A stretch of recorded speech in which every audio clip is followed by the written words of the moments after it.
Okay. It looks like we are live. Let me just check, make sure that everything is working as it should.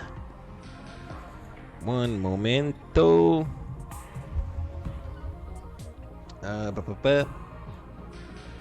Yep, looks like we're live. How's the sound? Testing. Looks like we're live. How's the sound? Alright, sounds good. What the?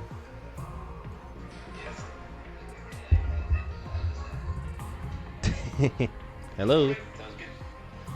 Yep, it's good. Hello everyone, welcome back to Backlog Dragon, and we are here once again with the 100-line Less Defense Academy. Sadly, last week, something came up on Sunday, so I couldn't do the second Stellar Blade stream, but that's okay. We'll do it this week for sure. So yeah, last time we were on the mystery route, and I picked the wrong person. And now I still gotta figure out who the hell killed Shoma. It wasn't me. So I can only guess it was Ima. Yeah.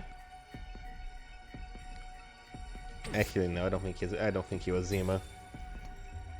God dang it. I don't want to believe he was Eva, but I also don't really understand. Because we know that Shoma was wet. Somebody did something to raise the cage up. And, and stab him that way. But, I don't know. I'm gonna assume it was Eva, I guess. Because to be honest, I have no idea. Was it you, Eva? Did you do this? Please tell me it wasn't you. I trust you. You're my friend. You make bad puns with me.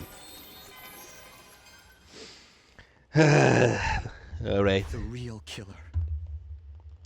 Yes. The one who killed Shoma. You! Ava! Ava? What are you saying, Takumi? I came to the school on day 21. I couldn't have written the first threatening note or killed Gaku. That means I couldn't have been X. Indeed. Okay, Takumi, you're enjoying this way too much. You're enjoying this indeed way too much. X. What I said was you're the person who killed Shoma. Oh? I did not. It wasn't me. It wasn't me. It wasn't me. Shut your mouth and just watch. I'll be exposing every last detail of your criminal wrongdoings from start to finish. Please tell me it wasn't her and Takumi is just being stupid, but okay. Expose the details, Takumi. Oh no, if this is happening, it means it was her! Alright. Oh boy. What makes you think I'm the killer? Oh. Before getting to that part, we have to explain how the murder even took place to begin with. Shoma's dead body was found in that cage, and he had been stabbed multiple times. Which means you had to have figured out a way to get inside the cage. But the door was locked, and you were the only one with the key, Takumi. Yes, I did have the key. So you couldn't have used it. You used another way to get inside. Another way? The key lies in the design of the cage. Okay, Takumi. Design? What are you talking about? The bottom is not secured. Oh boy. The bottom part of the cage isn't secured in place. It's just a heavy iron cage mounted on a base. I don't understand. That cage isn't secured in place. Yes, What of it? that means it can be That's lifted up. totally irrelevant to the current discussion. It is not, Eva, it can be lifted up. The cage could simply be lifted up. Yeah. You were inside from the bottom. What nonsense is this, Takumi? How is it possible for anyone to lift up such a heavy metal structure? Very true. That cage weighs about a ton. It's not something anyone can move with their bare hands. Wait, aren't you contradicting yourself right now? You claimed I lifted it up, but now you're saying it's too heavy to be lifted? Is there even any way to do that? Buoyancy? What, did she flood the You courtyard? used buoyancy. Buoyancy? That's right, you made the courtyard a watertight space by closing off the drains. And then you flooded the entire place. There's a fountain there, right? You opened its valve fully to release an enormous amount of water through the nozzles, turning it into something like an erupting geyser or an open dam. You left the fountain valve wide open for a while to fill up the space with water. Okay. Wouldn't Shoma's blood be all wet? Oh no, she's laughing. Oh, I'm sorry, your explanation was so outrageous that I couldn't help but be amused. Takumi, do you not know how powerful water pressure can be? Even if we assume that the water was released into the environment after covering up any openings, some would still leak out because those walls would be under constant pressure from the forces of water. No, that wouldn't happen. That's how this place was designed. Because the courtyard was originally constructed for a certain special purpose. Special purpose? Right, space What special development. purpose? Now you're just talking nonsense. Nope, it is not nonsense. It's for space development. This place was a biotope to be used for space development research. Yep, so it's airtight, completely shut. It was designed to be able to withstand atmospheric pressures many times Earth's range. That's what Tsubasa said. Yeah, that's right. And that's why it's impossible for water pressure to cause any leaks. After a while, the place becomes filled with water. Considering the water flow of the fountain, it probably took about 3 hours for water to rise up to the top of the cage. Shoma was killed at 4 a.m. Counting back from that time brings us to 1 a.m. for the approximate time the water started accumulating. Even if you were right, that entire cage is made of iron. It literally weighs a ton, you said it yourself. It wouldn't shift around simply from being submerged in water. Oh, that's what the Doesn't balloons work was that there. way. How could anyone have lifted up a heavy iron structure like that? Okay, I get it now. That's why the balloons were there. By using sturdy rubber balloons. Yeah, and about 10 of them were made. Rubber balloons? Ones that can be filled with air up to the capacity of about 10 liters. You inflated 100 of these balloons and put them into the cage. To be more precise, you put the deflated balloons into the cage first before inflating them. Archimedes' principles state that an upward buoyant force is equal to the weight of the displaced water. 100 balloons that hold 10 liters each equals 1,000 kilograms. In other words, the effect is 1 ton per upper force. That cancels out the weight of the cage and reduces it to near zero. You barely need to use a single finger to lift it then. You are easily able to lift the cage with just the slightest effort. I see now. 110-liter rubber balloons? That's just not... It would be impossible for me to inflate so many balloons in such a short time. How could anyone have done that? More than likely, you use a certain tool. A certain tool? The tire pump. What tool was it then? What It exactly was- could be used to inflate that many balloons so quickly? It was a tire pump. The bicycle tire pump in the parking lot. Yeah. It's an electric air compressor. It's mounted on wheels and can easily be moved here. Using it would make it a literal breeze to fill up all those balloons. You didn't buy it. I see. That method does make it possible for the cage to be lifted up while it was submerged in water. But don't you find it strange? If the cage had been underwater for that long, Shoma would have drowned inside. Yet the revival medic stated that his cause of death was hemorrhagic shock. Doesn't that conflict with the sequence of events you've laid out? If your deduction holds true, Shoma would have drowned to death before he was stabbed. The cage wasn't completely submerged. Oh, I was gonna press it. You cannot answer? Can I conclude that I won this argument then? No, I was about to press. Hey, let me rethink. Wait, what? Please tell me it was not all the way back. Just because I was low to press it. Okay. It wasn't completely submerged. There we go. The cage wasn't completely Yeah. submerged. I just kind of want to hear all the dialogue before clicking.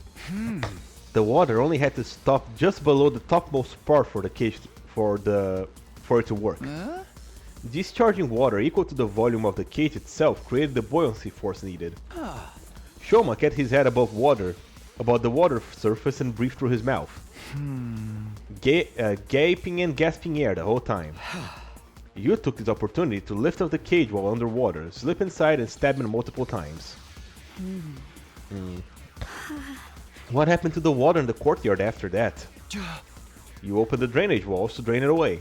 Then the courtyard should have still been wet when we discovered Shoma's body. But was it wet? No, not at all.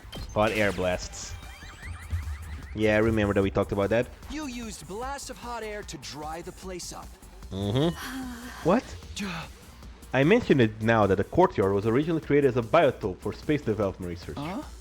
Because of that, it's perfectly capable of reproducing a desert environment. Which means it has the ability to blast hot wind around the area. After draining the water away, you activated that setting to dry the courtyard. Due to the lack of time, however, the water didn't dry up completely. When we first discovered Shoma's body, it was actually still somewhat damp. It was dry enough though, plus we were all distracted by Shoma's dead body.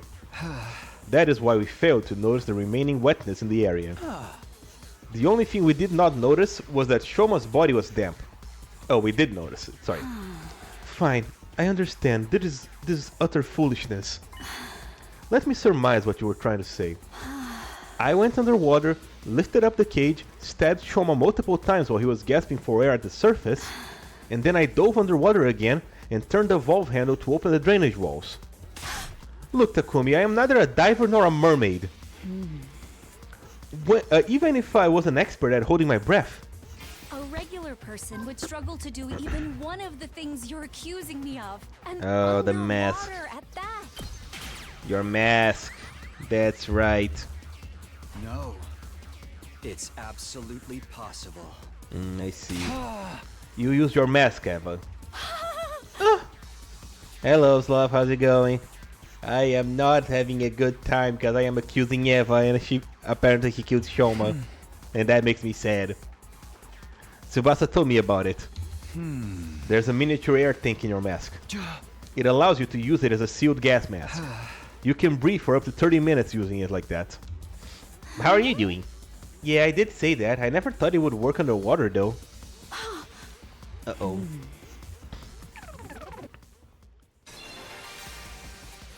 Yes, I remember now. What? What do you remember, Eva? My mask did have a function like that. But someone stole it from me. That person must be the real killer.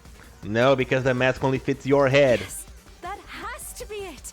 I know I am right. You've been cornered and you know it, Ava. Just admit that you're the one behind this. Your mask was unique. It's custom made to fit a specific shape. Yep. It only fits your head. It only fits your head. According to Tsubasa, you're the only one who can wear it. Yep. You were right, Ava. This isn't a crime that a regular person could have committed. Yep. Only a diver, mermaid, or someone with that particular mask could have done it. Yep. Ergo, the person who could wear that Okay, particular Takumi's mask enjoying is this the detective culprit. thing way too much. And only one person in this world can put on that mask. Yep. That person is standing right in front of me. It's none other than you, Ava! Yeah. You're the only one who could have killed Shoma! Damn it, he was right. No! No! No! No! No. Okay. I am sorry, Eva, but why did you betray me like this? You're fine, just woke up from a little nap. Nice. Oh no, he shattered into a million pieces. Ava, why would you do that? You gave remote controls to the bomb and knew for all of us. Alright. Takumi, you're right. I killed Shoma. Because of X, baby? Oh, you mean... Oh yeah, maybe she was blackmailed next? The method and the flow of events were as you deduced. I have nothing to add. But have I really done something wrong? I too had been threatened by X. I had no choice. When did you meet X? A short while before 1 AM on day 51. Just before the murder, I heard a knock on my door. And you opened it? Yes. Why? The thought that it might be X outside the door did flash through my mind briefly. But I'm not a part of the SDU and I wasn't even here when you saw the threatening note. I just assumed it could not have been I could not have been on X's radar. Well, what did X say?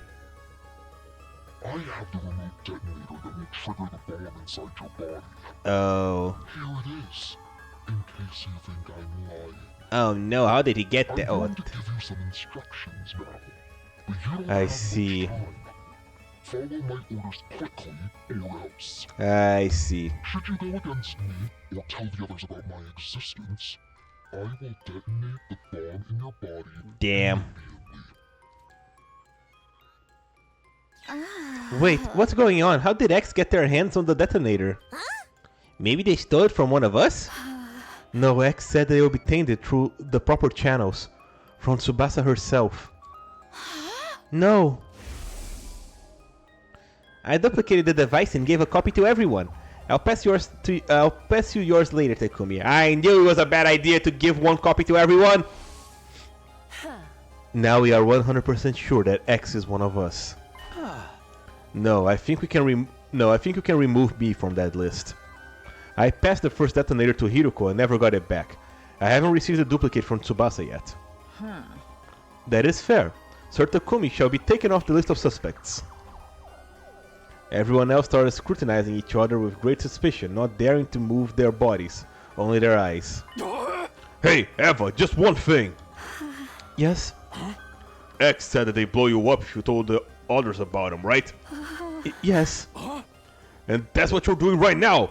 You feeling okay? Why hasn't X blown you up yet? Indeed. I believe they could if they wanted to. The device is small enough to fit in the palm of someone's hand. It could be hiding in a sleeve or their chest or around the waist so no one would notice. It would be easy to simply press the button at the opportune moment. But X cannot do that for one particular reason. And what's that?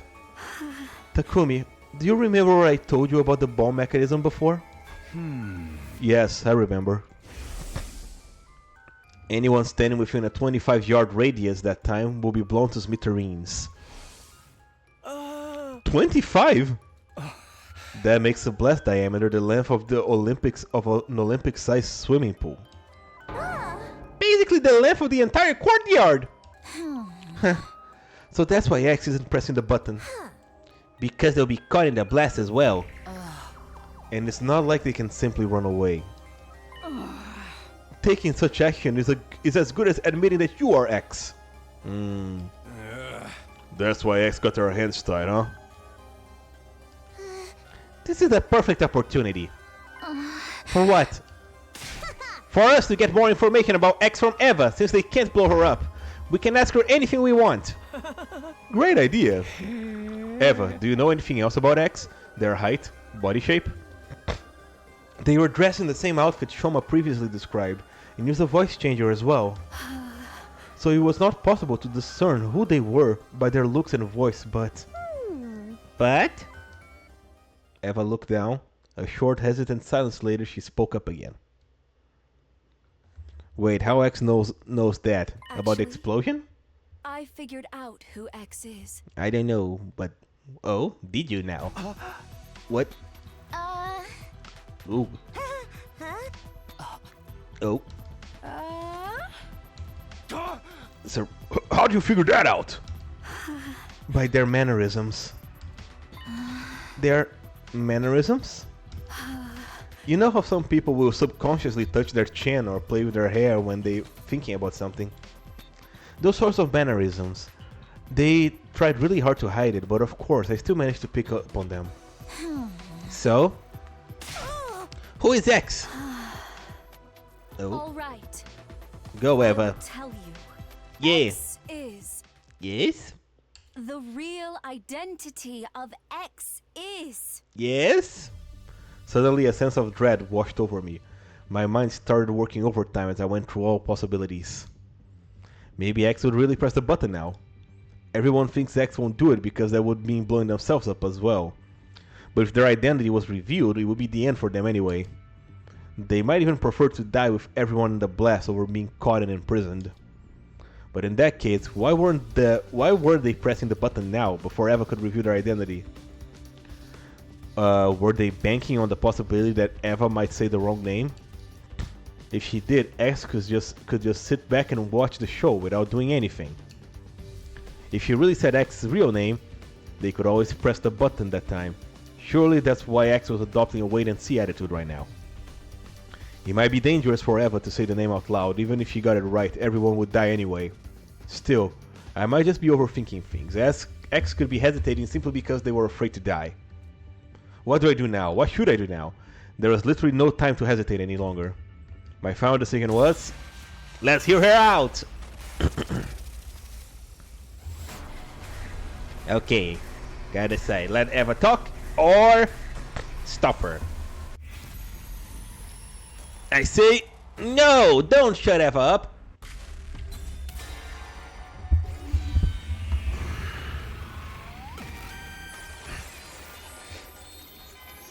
Yeah! Review the truth, Eva. I decided to let Eva finish her sentence without interrupting. However, she stayed silent after that and refused to say another word. What is the matter, Lady Eva? X got your tongue? Or do you actually not know who X is? What? Then why did you pretend like you knew? At Emma's question, Eva suddenly... She smirked and let out a chuckle, looking as she was mocking us. When I saw her expression, the truth dawned on me. Of course. You're afraid, right? You're afraid to die. Geez, that's a new sprite. Even if you were forced to do so by X, you were still the one who killed Shoma. That is an unforgivable act. Then you thought to yourself, I'm gonna be thrown into the cage again. This time they're not gonna let me out. Why should I say it then? I'll blow myself up and take everyone in the SDU with me. But you're afraid to face death. You never had the courage to begin with. So you decided to leave it on the hands of X, right? The act of pressing the button to activate the bomb. Oh, that's why you lied about knowing X's identity. Wait, that means you were going along with us this whole time? That means that you going along with us all this time was just an act? When you said you hated Veshness, was that a lie too? All you could do was gain you could gain her trust and get her intel while hiding in plain sight? Eva said nothing in response. Her lips didn't move for a second. But something else did, her hands. The detonator is on the joint of my left hand pinky finger. Moving it in a particular motion triggers the explosion. Oh boy. My body moved before my mind did. I exploded into action and dashed over to Eva at breakneck speed.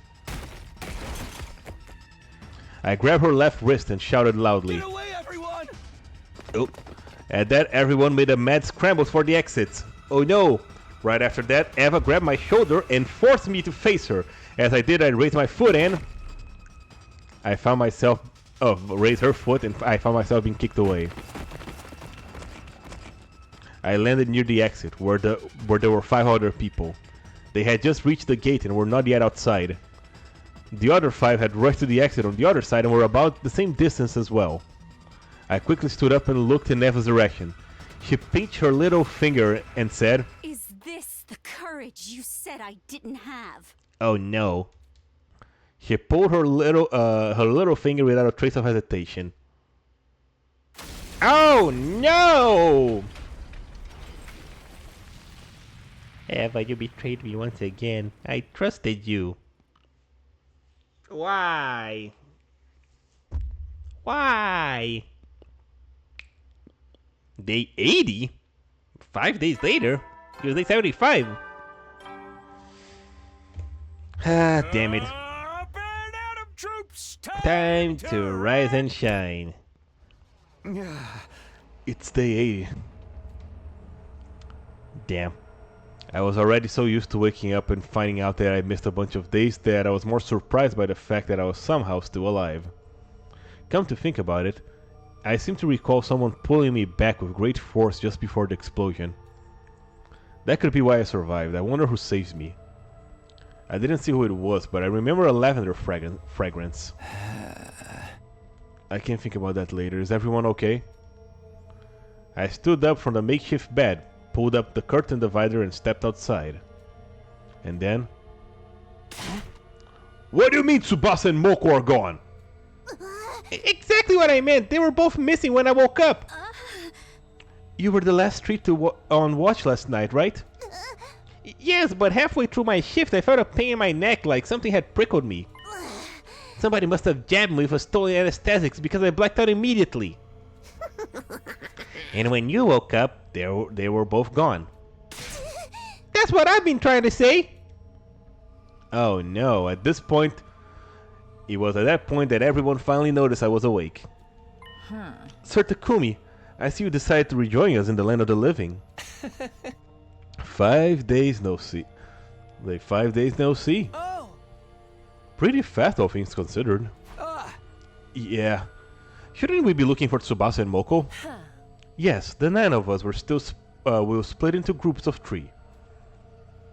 After some discussion, we decided to fall on the following groups.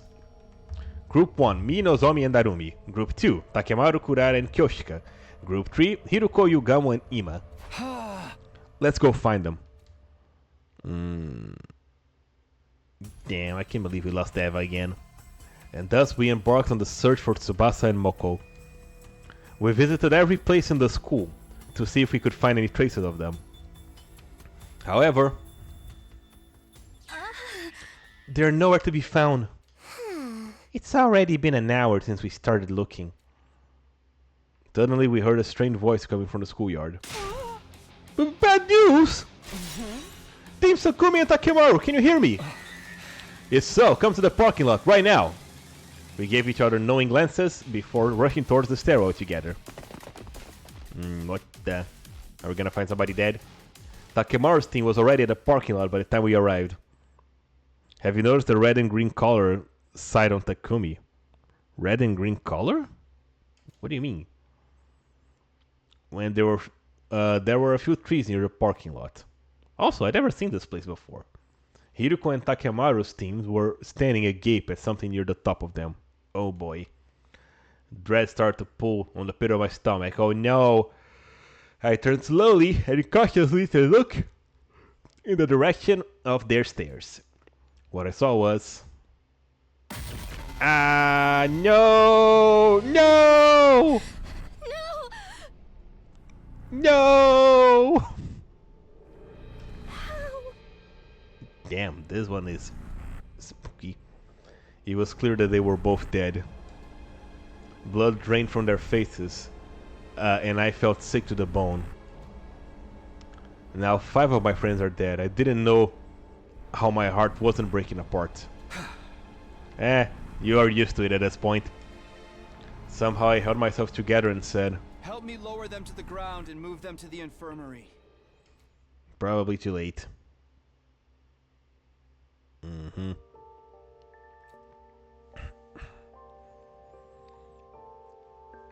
Subject, Tsubasa Kawana. Cause of death, hemorrhagic shock. Estimated time of death, day 80, between 5 and 8 a.m. Multiple stab wounds on the chest and abdomen. The murder weapon is likely a sharp blade about 8 inches long.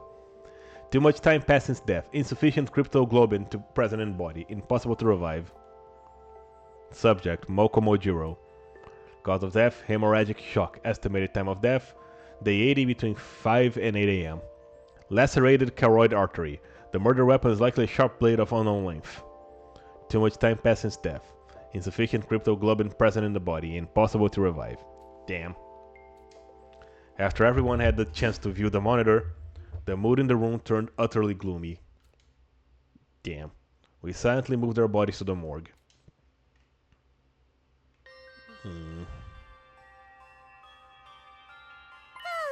Hey, do you mind if I mention something?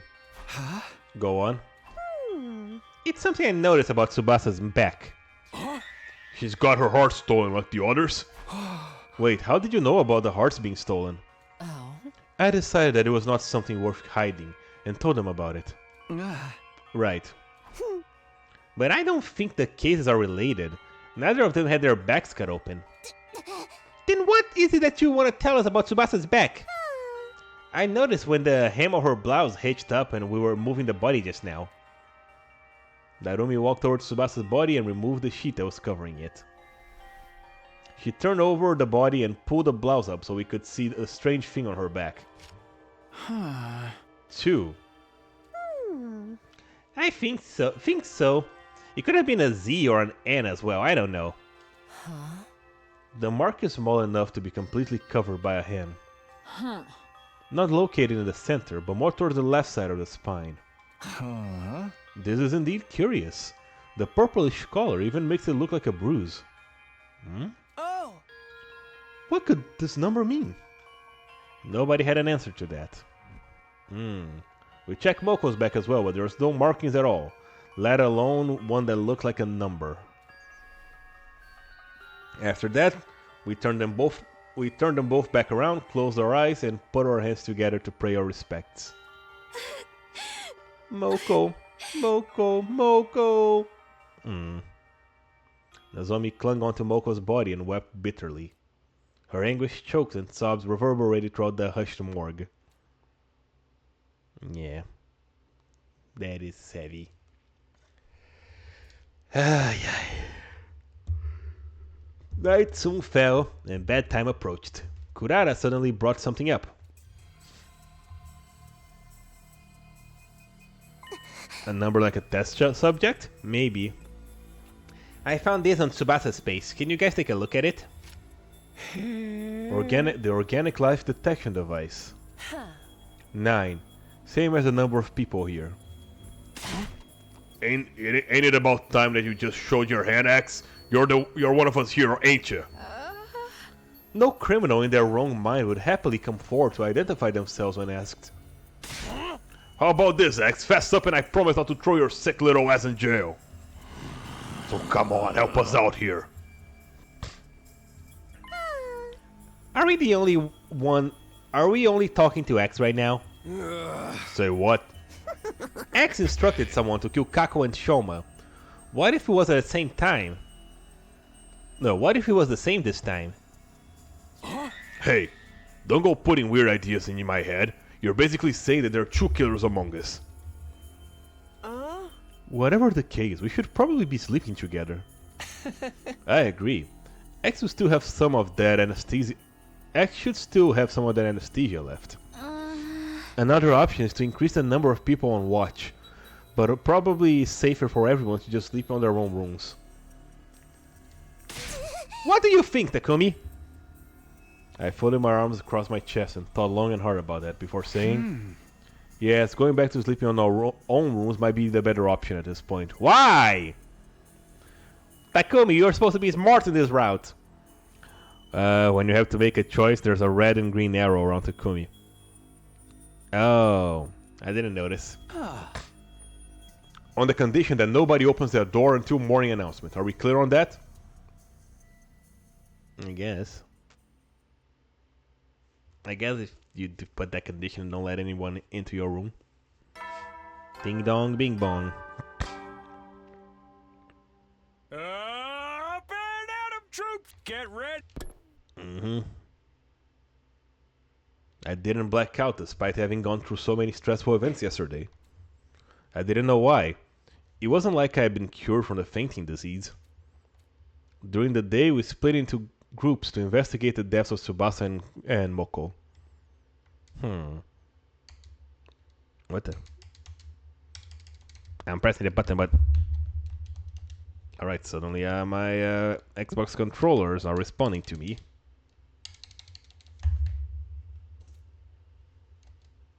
Oh boy, give me a second. But we didn't find a single clue. What the hell is up with this controller now? Remove batteries.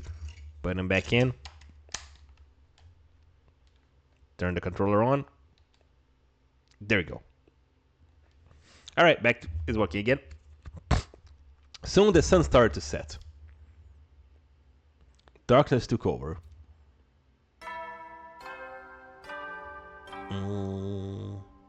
Ding dong, bang bong. Hey, soldiers. You never know when the invaders might attack. Well then, hey, Good night.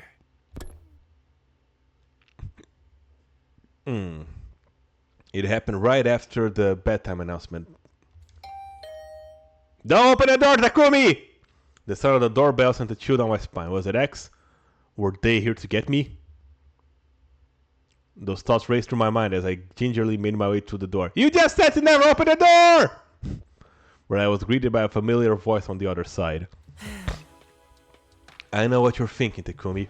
Maybe Hiruko is X, right? But you would be wrong. I am not X. Yeah, you say that, but... Just listen to me. I need to tell you something. You are likely innocent because you did not have the detonator for Eva's bomb. For that reason, I trust you, and I want to tell you something I remembered. What is it? I am going to the morgue now. If you trust me, meet me there. I'll be waiting for you. I heard the sound of her clacking heels getting softer and softer until we went completely silent. What should I do? I don't believe Hiruko is X, but... Ah, damn it! I hid my infuser under my clothes as a precaution and ran directly to the morgue.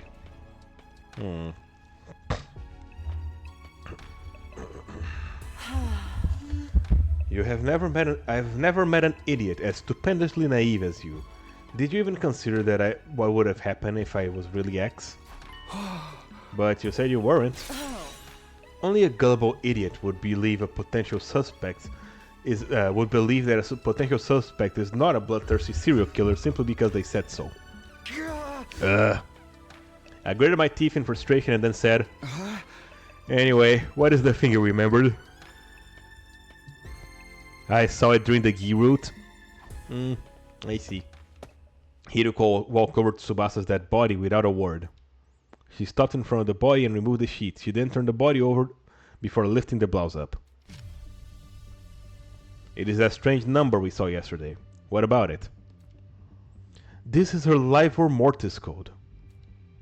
Livor Mortis code? It's a unique number that appears on the back of all SDU members when they lose almost all of their cryptoglobin. Only those from Team 1 have this. Where did you hear about that? That is a 3-day-long story that I can tell you another time. All I can tell you right now is that it's a very reliable piece of information. She moved to Shoma's body next, removing the sheet covering him, flipped his body around and showed the back, so that his back was facing up. There was a large gaping hole there. Shoma too? Yes, I believe X must have done this. But when? We've been moving in groups ever since he died. Well, there was just one sliver of opportunity that X could have taken advantage of. What's that? When Eva self-destructed. Everyone got caught in the blast and were knocked out. It was the next morning by the time we regained consciousness. X must have woken up sooner than the rest of us, and... Hiruko showed me Eito and Gaku's back cavities next, finally turned to Kako's body. We now have 4 cases on our hands. Every wound is the same shape. X used the same method to remove their hearts from their bodies. Sure seems that way. What do you see when you look at the wound? Well, the outline is rather clearly defined, like they were cut open with a scalpel or something. Oh, I get it now. It's the exact location. That has to be it. The part of their backs with the livor mortis code has been cut out. Well done. Is it the same for Moko? Haven't you been listening? The livor mortis code only shows up for the ones on Team 1. Moko is from Team 2. Naturally, her back is code 3. After saying that, Hiruko returned their bodies to the original positions. But why would X do such a thing? I am guessing that it is because they do not want us to learn of their existence. If the bodies were left in their original state, somebody was bound to notice the code sooner or later. Oh. So they cut out the part with the code out. So they cut the part of the code out to keep them hidden from us. Why they got their hearts too? Most likely a red herring. Think about it. What would the first thing come to your mind if you saw that multiple bodies had only a certain part of their backs cut away? Huh? I would think there had to be something on our bodies as well. You see? Now you're getting it. You would think X is targeting something invisible on that part of our bodies, right? And what would you do with that information? What am I supposed to do? For example, I would cut out that part of my body before X could get their hands on it. Or cover it with something, like a tattoo or a soaring dragon. X would likely be highly inconvenienced if we did that. That's why they took out the heart as well. So they want us to believe that the target was not a patch of skin on our backs, but our hearts in our bodies. That is why X did that. Though, that would still leave us with one question. What is that? I'll explain later. You see, X's objective has something to do with knowledge of the rigor of the livor mortis code. Our current hypothesis is that X cuts out a particular part of the skin. Not because they were an avid skin collector, but simply to stop us from knowing about the existence of the codes. But if that's true, why set up the red herring? Because if X's objective was only to know what the codes were, they could have simply gotten rid of the bodies once they saw it. They could have tossed out the bodies in the wall of fire, buried them in the forest, yet X did none of it. Why? I'm not sure. Maybe they needed the bodies to be left in the morgue for some reason? You think so too? Yes, clearly X wanted us to leave the bodies in here. But by doing so, it would allow us to find out about the existence of the livor mortis code. That is why they went through the trouble of getting such a complicated red herring, removing the skin and hearts of those already dead. So the question is, why does X want the bodies preserved? That is what that's what I'm trying to find out. What it be a Gi again? Let's put that aside for now and talk about something else. Why does X want to know what the livor mortis code are? It has to do with the distress signal transmitter. The transmitter on... Oh, the boy with the undying flames told us about? I recently found out there's something called a distress signal transmitter somewhere in the school. It was put there in the event that all but one member of Team 1 dying. Once the correct series of codes have been entered into the transmitter, it would, well, transmit the distress signal. Oh, so X is trying to get back as quickly as possible by killing everybody else. Oh, I know. The correct series of codes he mentioned must be referring to the livor mortis code. Yes, there are 10 people on Team 1. Entering 9 of our codes will summon the rescue craft. Because knowing the livor mortis code of 9 people indicates that 9 people have entered total death. Total death. It means complete cessation of life. In this state, a person is impossible to revive. Okay, but how did you come across all this information? The same way I came across the previous information, by remembering them. Oh, the 3-day-long story you were talking about. Yes, I'll explain it further when the time is more on our side. For now, our priority is to identify X. Do you understand now? Do you understand why I said X's objective is to find out the rigor mortis code? Does this mean X is trying to summon the rescue craft? It is very likely. So they can leave the school? Quite so. Which also means X already knows where the distress signal transmitter is located. Because the liver mortis codes would be useless otherwise. That is a logical line of reasoning. Keep going. If we find the distress signal transmitter ourselves, we may find a clue to X's identity. Hiruko nodded deeply at my words. That is why I'm gonna start looking for the distress signal transmitter now. Care to join me? But it's almost midnight. What are you, 5? Alright. Okay. Day 82. Hiruko and I ran around the school all night in search for the distress signal transmitter. We found nothing in the end. It's almost 6. If we're not in our rooms by the morning announcement, the others will suspect of us being X. Yes, we should call it a day for now, and just as Hiruko was about to finish her sentence... Oh! Kurara! Shh, hide yourself. What in the world? You made a rule that we should never go anywhere alone, remember? So why is Kurara wandering around by herself then? Oh, now that you mention it. We peered out the corner of the hallway to see where Kurara was going. She quickly vanished in the direction of the staircase. That's suspicious. The sound of footsteps on the floor above us slowly became softer and softer until I heard the roof door closing. Then there was silence. Kurara went upstairs. I mean, we are on the ground floor. But she just came from that staircase. Why would she come down the stairs and then go up again? Maybe she didn't come down the stairs.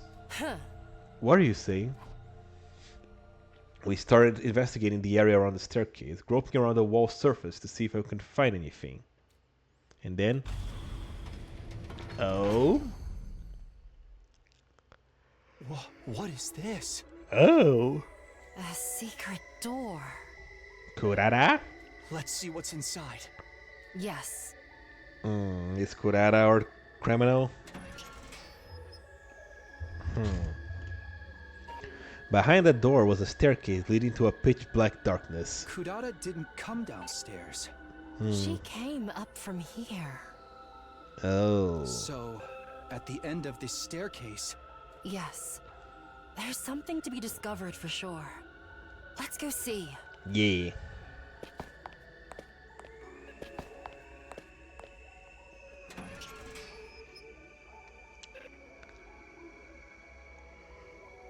What the hell?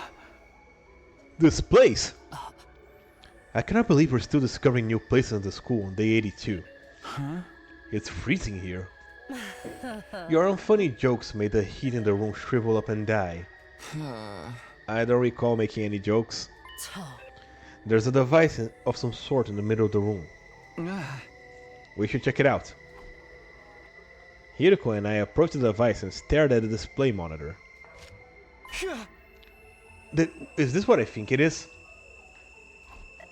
There were a user manual of sorts on the bottom left of the screen, which read, Distress Signal Transmitter. Enter the liver mortis code of each SDU member in the blank space on the screen. The distress signal will be transmitted when the 9 correct codes are entered. However, should a single incorrect code be entered, poison gas will be released from the tank behind this device. This is a special gas designed to instantly dissolve all types of physical objects. Jeez, it's not poison, it's acid. Neither a gas mask nor a biohazard suit will offer any sort of protection against it. You have been warned. This is it. This is the distress signal transmitter that we were looking for. To think it had been here the whole time. This is a major discovery. In my excitement, I started looking around the other areas of the room. The next moment, I felt my blood going cold. I saw something I hadn't noticed initially because of all my attention had been on the device. The skin? An object in the corner of the room. No, it wasn't an object. It was... Oh my goodness, Kurata is dead! There's an imposter among us! Kurata Suzuki's dead body. Wait, what? Damn, but hey, that makes it easy! We have to take her to the infirmary. No. Don't bother. A dead body doesn't freeze up that badly within an hour or so. Kurata is dead. So, she's been dead for a long time? Jeez. You have eyes? Can you not see? Yep. This is definitely Kurata Suzuki. I know because I've seen her real face before.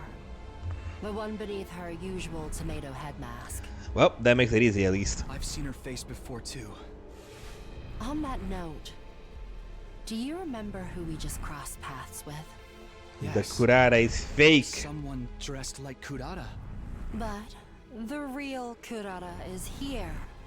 Which means... We got our criminal! Who the heck was that? One thing is for sure. That person is none other than X themselves. Yep. Well, we cracked the case at least.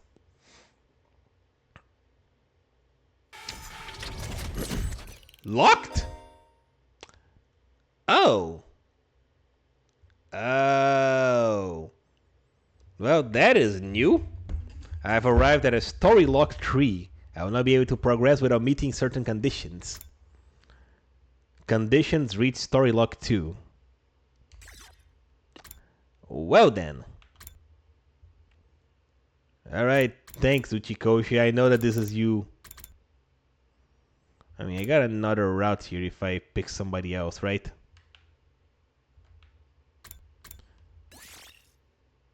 Wait a minute. Wait. In that case, if I go back here. Who the hell are you? You're behind all of this. Oh, yeah, I see the green and the red that you mentioned.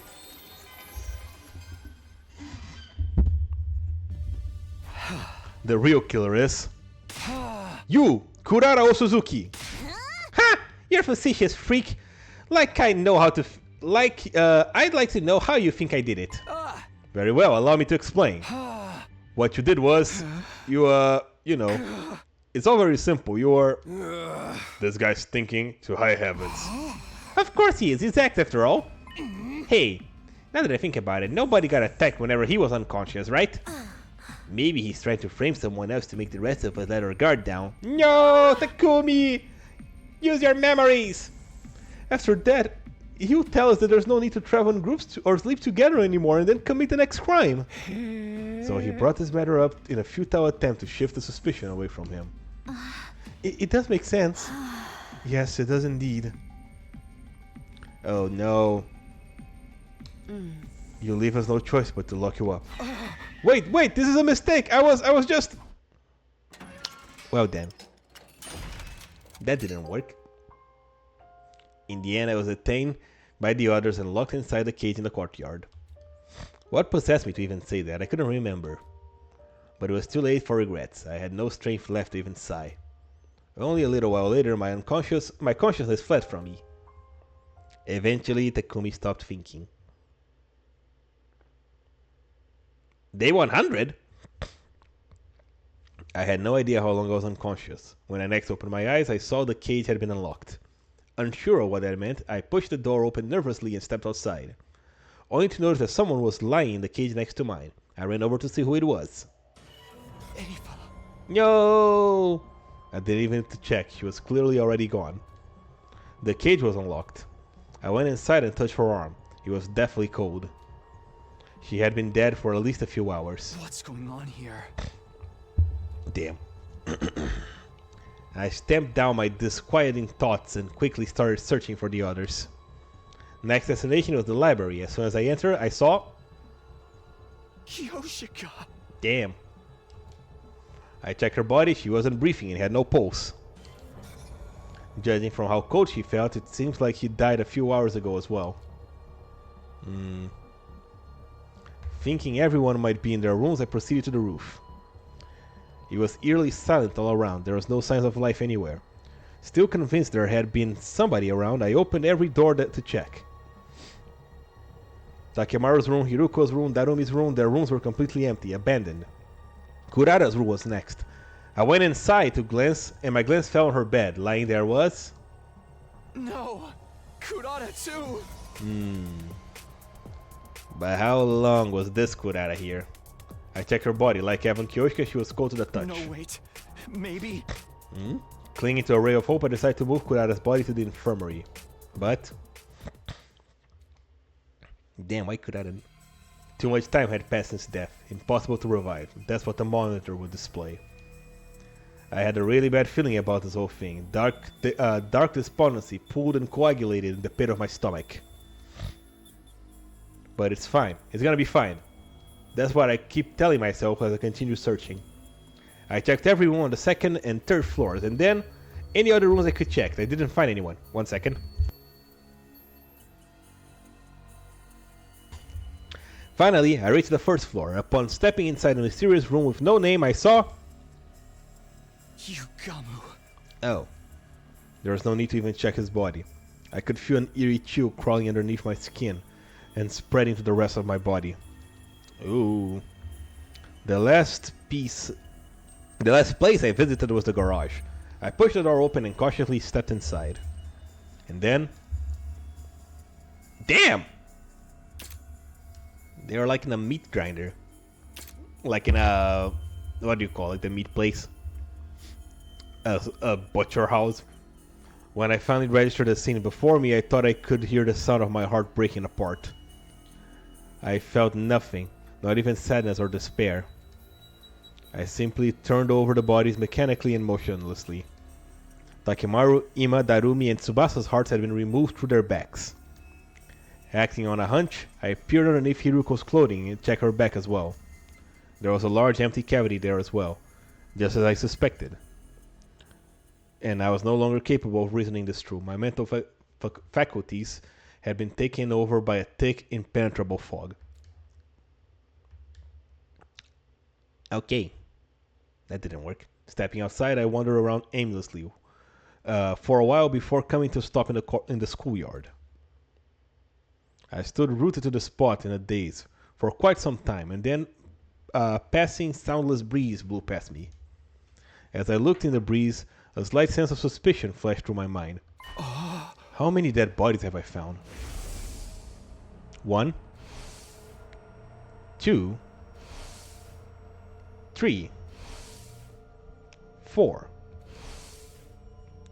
5, 6, 7, 8, 9. I was put in the prison cell on day 75. How many survivors were there at the time? Including myself, there were 12. Which means... But that suspicion was quickly dispelled from my mind when the remaining 2 survivors appeared before me. What the? We fought so hard in the defensive battles. Everyone gave their all. We even beat Vashnes. And yet... This is what we woke up to. Takumi. You Damn. killed them all, right? No, the Kurata was fake! What? Oh no. We're the last 3 still alive. No one else but you could have done it. I was in the cage! Her accusations jolted my mind into action, and I started to defend myself desperately. No, it wasn't me! I went through the same ordeal too! My cage was unlocked when I woke up and I walked out to almost everybody dead! You really think we'll believe you after what you've already done? Like what? Who else could have done this, huh? Oh no. It was the fake Kurata! Moko might be right. The three of us were the only ones still alive. It stood to reason that one of us had to be the killer. Come on, we're waiting! Who killed everybody if not you? It was... It was the fake Kurara! Please tell me. What are my options? Given to me! Who was? Are you serious?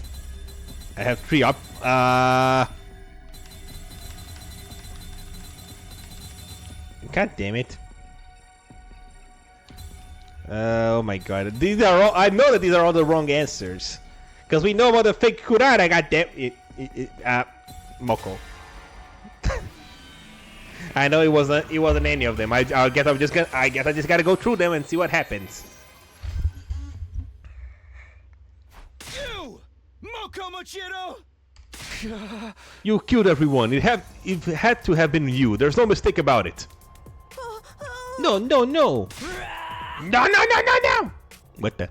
No! Where did she get a knife? Moko charged me deliriously while brandishing a massive butcher knife. What the hell did you get this? I instantly grabbed her wrist, snatched her butcher knife away, and how? Do you see how big she is? How the hell do you grab her wrist? Ow. Okay, I guess you don't. Slash her neck. Wait, what? My goodness. I watched in horror as Moko collapsed on the ground. I killed her. I hadn't intended to, but it just happened. My knees were knocking against each other, my strength gave out, and the butcher knife fell on the ground. Immediately after... Moko. Oh no. Uh-oh. The zombie screamed at the top of her lungs and dashed over. The knife that had fallen from my hand was lying at my feet. She quickly picked it up and swung it wildly.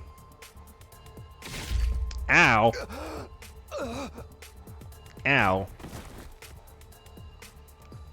Uh-oh. It's pretty easy, in fact. Nasomi, why? Oh boy. Nozomi was standing in front of me with an astonished look on her deathly pale face. I stared absently at her while my consciousness faded into nothingness. Okay. Well, I am dead. Well, at least I see how I get revenge for Moko, ending 94. Well, at least I see how I can get a bunch of endings just in this one final choice. So sure. Who killed everyone? There's martial arts that allowed that. Yeah. But Takumi's not a martial artist. It will be one thing if he was a martial artist. He's not, and Moko is like a wrestler. Anyway, you know what, Nozomi? Maybe it was you. Maybe you killed everyone.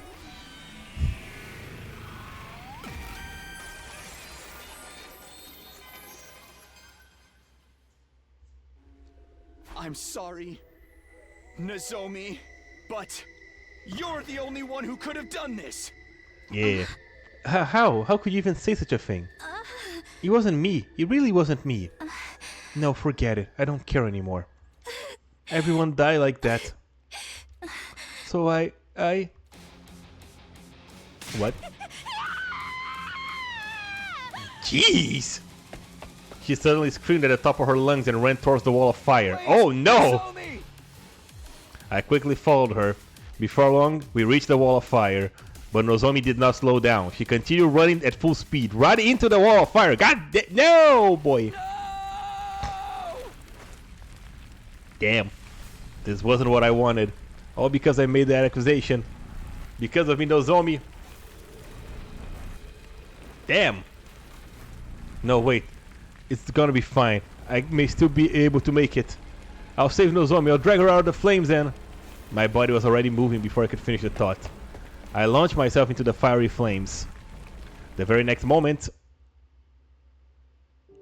I was vaporized in an instant. My consciousness ceased just as quickly as my body was reduced to ashes. Okay, so we either kill Moko and get killed by Nozomi, or she kills herself and we follow suit. That is that everybody died at the end. A kind heart, well done. God damn it, game. Well done. I think it was a little bit overcooked. Okay. You know what? Maybe it was me. Who knows? Maybe it was the worms in my brain.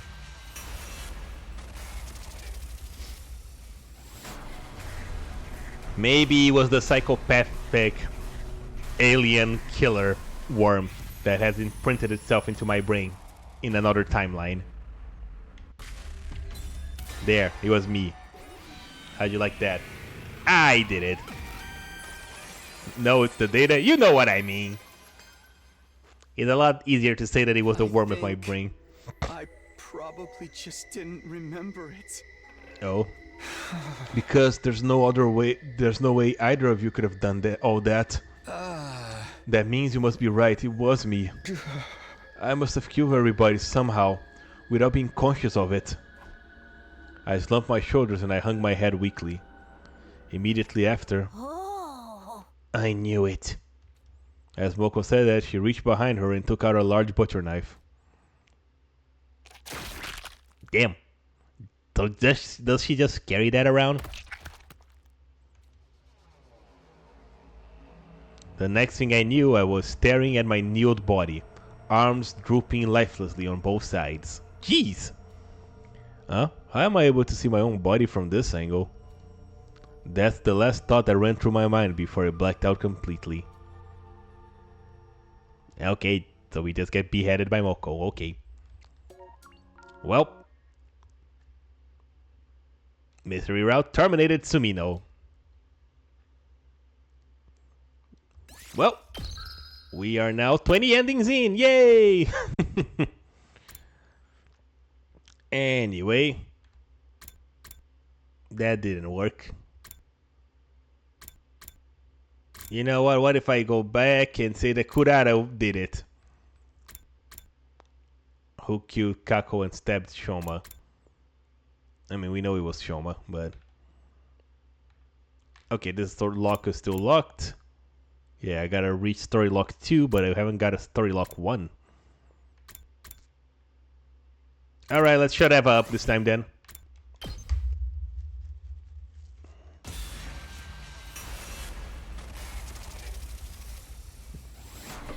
Yeah.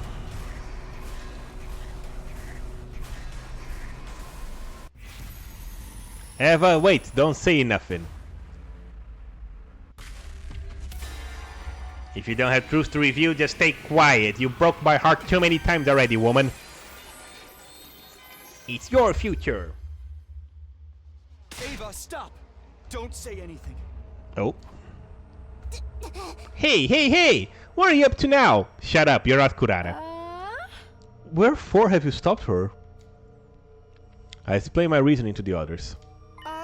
I get it. You're afraid X may try to take us all out with them. At that, all of a sudden we heard...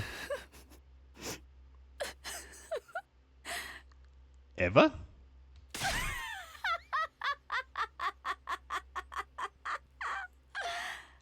Okay. Eva burst out laughing to everyone's astonishment. Mind sharing the joke with the rest of the class? Jeez, even that Ruby sounds scared. The joke is how you are all being so obtuse. What? It's the same. What is? What is your ultimate destiny? What? Wait, are you? Eva? I shouted, but it was already too late. Eva had pinched her little finger and pulled it without any hesitation. Damn. No. Well then.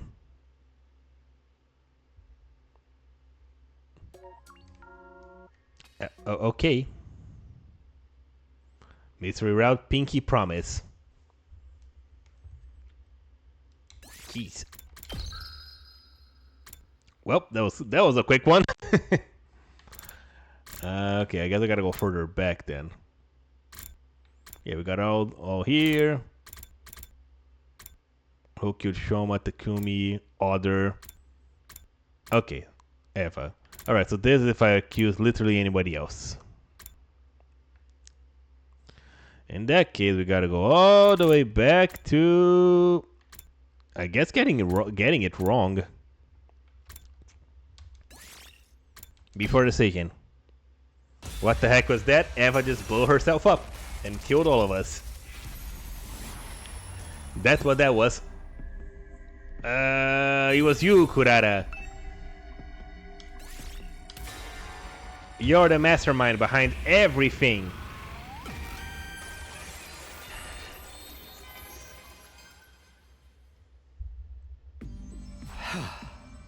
The real killer is Kurata Suzuki.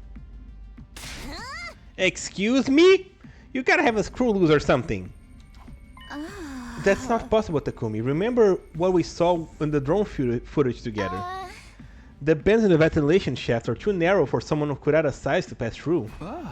I'm guessing you're the killer, Takumi. Because if you can't frame someone else, everyone starts relaxing and makes it easier for you to keep killing. You can say that again. I think so too. Shut up, Shoma. One after another, they started voicing their agreements. Oh boy. That leaves us no choice but to look you up. Wait, this is a mistake. I was just... Oh boy. Here we go again. Yep, I go to the cage. Well then. Locked inside the cage in the courtyard. What possessed me to even say that? I couldn't remember. This is the same one. Let me go guess it's day 100. Probably gonna be the same thing now, right? Day 99. Okay, not 100. I had no idea how long I was unconscious. Okay. Is everyone dead? No signs of life. Decided to walk around the campus. Garage. Darumi. Oh, this is different. Okay, I hadn't even needed to check. He was clearly already gone. I went closer and touched her arm. It was dry. It was scaly and dry to the touch. It had been quite a while since she passed. I checked her back and I saw a large gaping hole there. Okay, so this is different. The heart was removed through her back. Why would someone do this? Yep, that is different. I thought it was going to be the exact same, but no. We continue searching for the others. Let's see, library. Okay, this is the same. That's the same. Kyoshika is dead. No pulse. Flip her body around. Back is intact. Yep. Because at this point he doesn't know that it's not the hearts. It's just the codes. All right, and then go to the gym. Open the door. What happened here? Jeez, everybody's dead. I check everybody's bodies. They were all cold to the touch, just like Darumi and Kyoshika. No, wait. Maybe. Clinging to a ray of hope, I moved everyone to the infirmary. Alone? But, of course not. That is lazy as hell. To be fair, they do have 100 endings that they gotta make. You kinda gotta cut corners here and there when you are making 100 routes. Too much time since death, impossible to revive, yep. Next to nothing, only sadness and despair. I simply turned over their dead bodies mechanically and emotionally. Suhiro, Tsubasa, and Ima's hearts were cut out. Kurata, Moko, and Yugamo's back were intact. Yep. I was no longer capable of reasoning this, though. Left the building, walked to the back, was greeted by... Shoma. Dead Shoma, okay. The sight of a dead body that had been divested from its heart. I wonder where my own heart had gone. I could no longer feel it beating. It was like it stopped. Felt like time had stopped, like the world had stopped. Everything stopped. But time had not stopped, as proven by the gradual darkening of my surroundings. Yep. I wandered around the academy with no purpose, and stumbled on the 10th dead body. To be more precise, Takemaru and Neva. 10th and 11th dead bodies. Takemaru. Eva. Damn. I checked Akamaru's back, his heart was taken. Eva's back was untouched. Yep. So I guess just Moko and Nozomi are alive again. The breeze jolted me. 11. Wait, I was put in a cage on day 50. How many survivors were at that time? Including myself, there were 13. So there's only 2 actually. Next moment. Oh! A great amount of blood suddenly started pouring out from my neck. I understood it for the first time in that moment that I was still alive. At the same time I realized that I would be dead in 2 seconds. But I had no way of telling if that prediction of mine came true or not. Because by then my existence had already been erased from the world. Okay, Takumi just gets killed from behind. Alright. Mystery Route Lost in Darkness. We are flying through the endings today, aren't we? Okay. Good to know. So I guess... Yeah, like... Huh. I guess I gotta go even further back now because... This route is locked.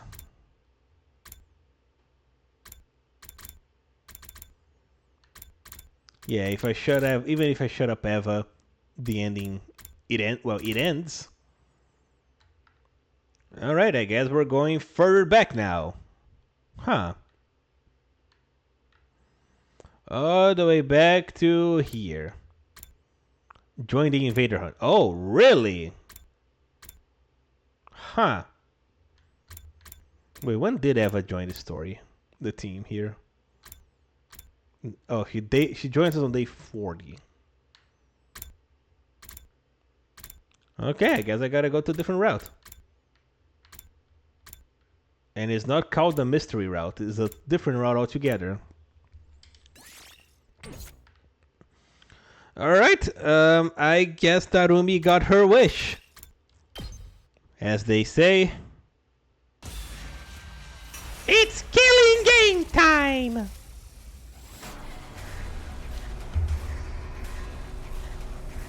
Yay! Yep. It's killing game time! Okay, okay.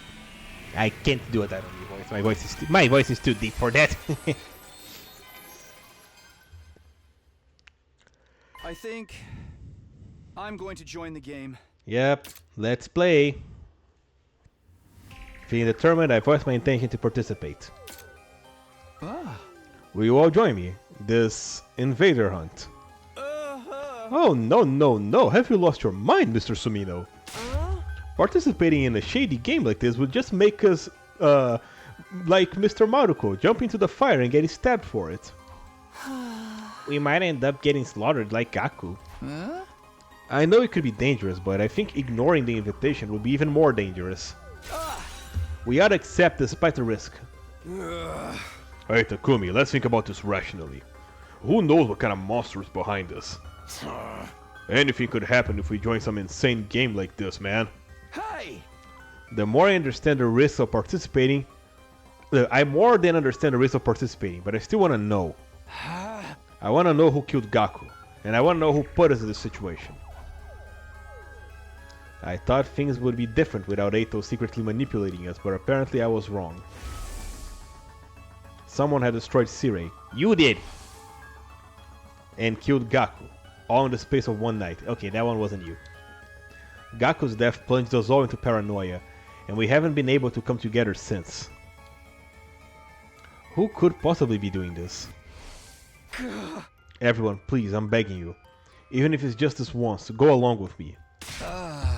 Please, join the game with me. I bowed my head while shouting my pleas, trying to show them how serious I was. But I didn't get the reaction I was hoping for.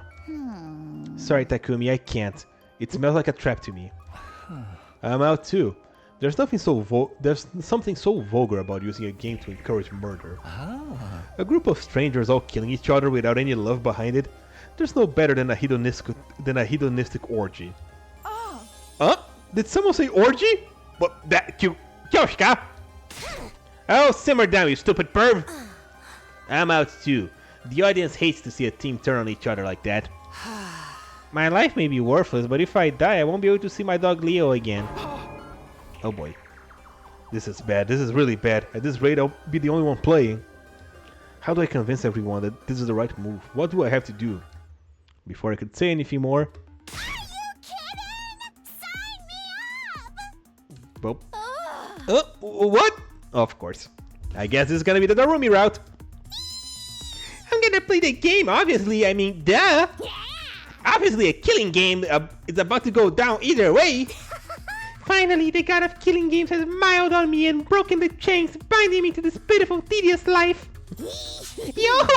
Yo! Anyway, that's why you're all gonna join. It's a mandatory.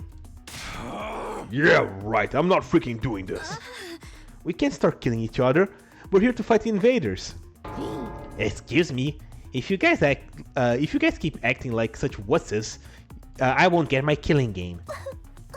We need at least double-digit player count, or it's not gonna happen. And I need it to happen. I've been waiting for this my whole life. I'm so sick of this lame tower defense game. I want us to kill each other.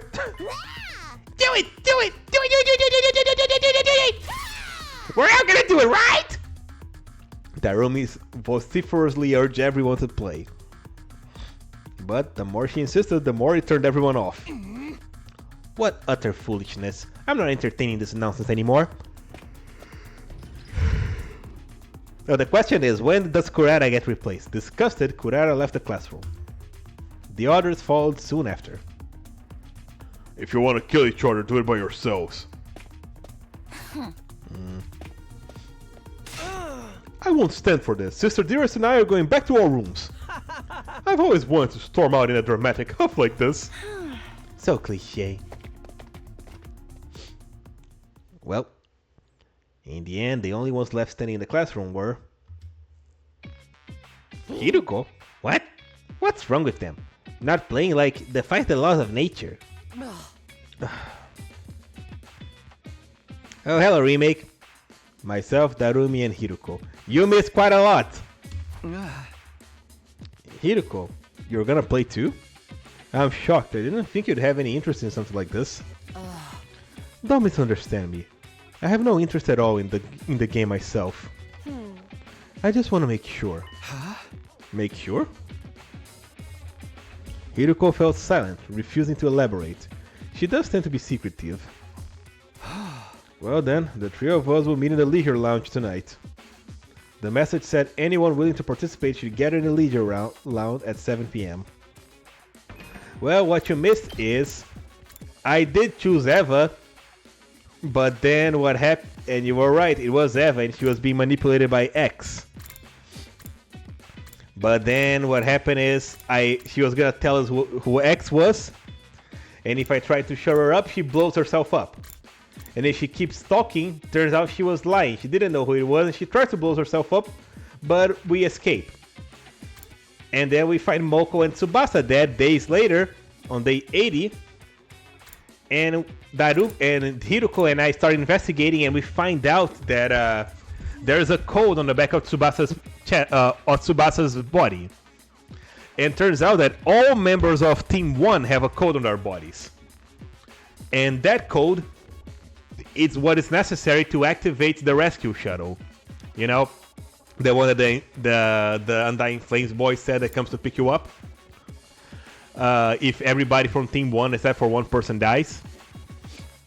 And yeah, so now we know that someone is killing everyone from Team 1 to get their codes. And the heart thing was a red herring. They just want the skin on their backs, not the hearts. And we know that also Moko didn't have a code on her back. And then Takumi makes like a rule that, you know, don't open your door until the morning announcement. But Hiruko and Takumi go out to find out what I just said. And when they're going back, they see Kurata walking around by herself. But turns out that we find out that there's a secret passage that leads us to where the shuttle is. To where the code, you know, the terminal that you put the code is. And in there we also find Kurara's dead body. So the Kurara that we saw is a fake one. And then I just did all the... So yeah, so we know now that there's a fake Kurara, but the story is locked. I need to reach the story lock 2 by playing other routes. And then I just did all the other options where you pick the wrong suspect.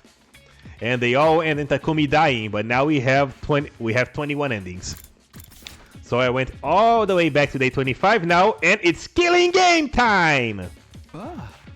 So yeah, I did all I could in the mystery route so far. I need to play the other route now.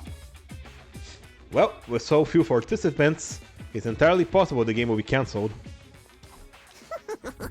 No! My long-awaited killing game is slipping through my fingers. That's a new sprite. Hiroko and I went back to our rooms, leaving Darumi behind to wallow in despair. We don't know if she's one of the commanders yet, and we also don't know at what point did Kurara get replaced.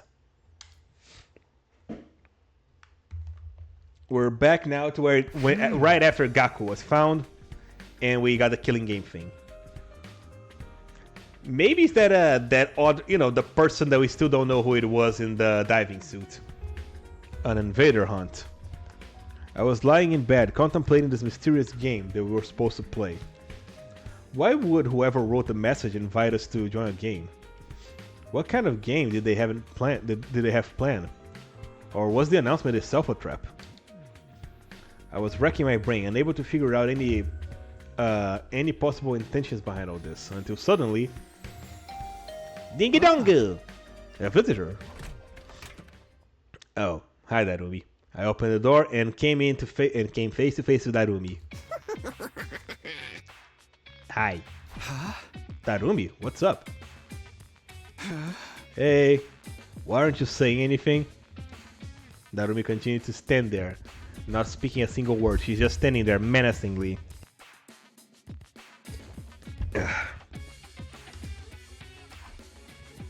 1 minute passed, and then 2. 3 people isn't enough. Finally, she spoke. A killing game with only 3 people? That's not gonna work. The joy of killing games is that there are tons of participants and a lot of dying. 3 people is not a massacre made. Does not make a massacre. Well, 3 people does not a massacre made. I mean, forget Royale. This isn't enough for battle to get excited about. Totally impossible, like way impossible. She was muttering to herself, but I more or less understood her point. So you're saying there's not enough people to hold a proper killing game? I've literally been saying that the whole time! Hey! Really? I didn't notice! I got a feeling that this announcement only exacerbated Darumi's emotional instability. Normies always do this. They're like so happy to do an athletic meet or a talent show or whatever, but if you suggest a killing game, they're like, ew, no way! That's probably because they don't want to die. At this rate, I'm not gonna get my killing game! I can't have that. If it gets cancelled, it's so over. Yo ho ho. You have to help Takumi. Tell them how important this is and convince them to play. Are you kidding? There's no way they listen to me. Even just now, they barely paid any attention to what I had to say. You'll be fine. Just stand in their doorways and keep putting on peer pressure. They'll cave eventually. You mean like what you're doing to me right now? I might be dumb and useless, but even I can't handle staging a sit-in. I mean, if I stick around my parents' house for basically my entire life without ever running away, no matter how much my brother and my daddy yelled at me to leave. The game also said that there's a condition. Yeah. There's a story condition. Also, what?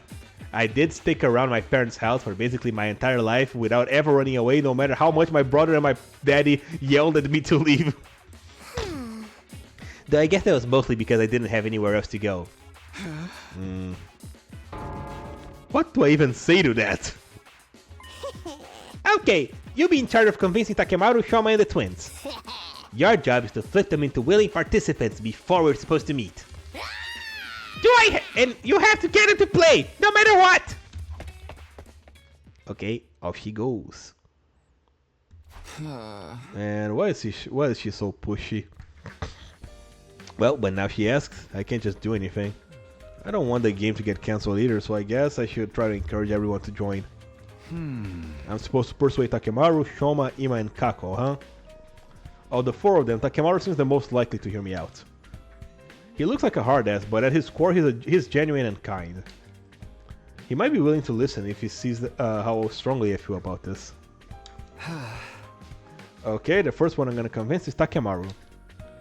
That settles that. Now, to think of a way to get him to join. He's probably against it because he's wary of what might happen. His concerns are valid. The monster who slaughtered Gaku is behind this, after all.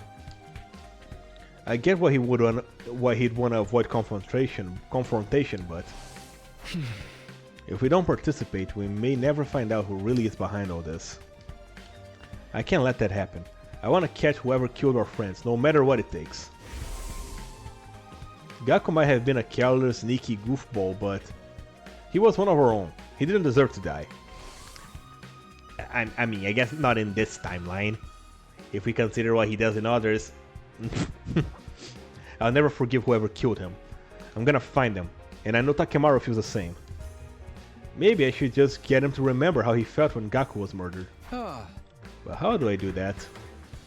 How do I get Takemaru fired up again? How do I reignite the rage in someone's heart? No point in trying to figure this out on my own. I should ask around and see if anyone has any ideas. Alright. Time for some info gathering. Kiyoshika and Moko.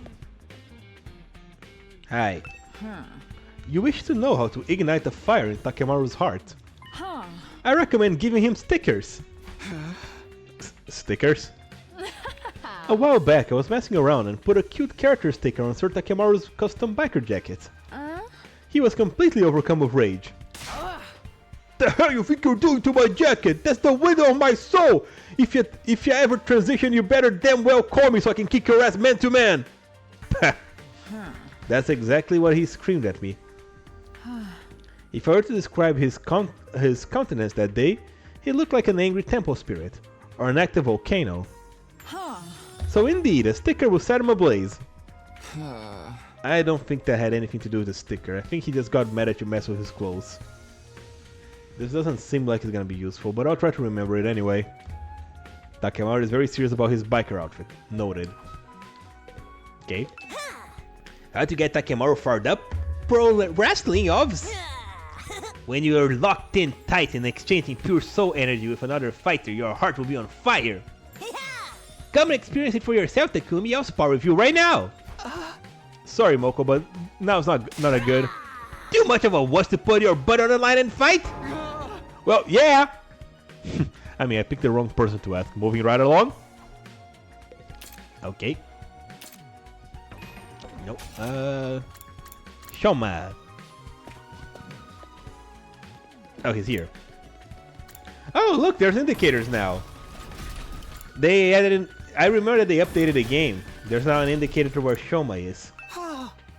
How to get Takemaru fired up, you ask?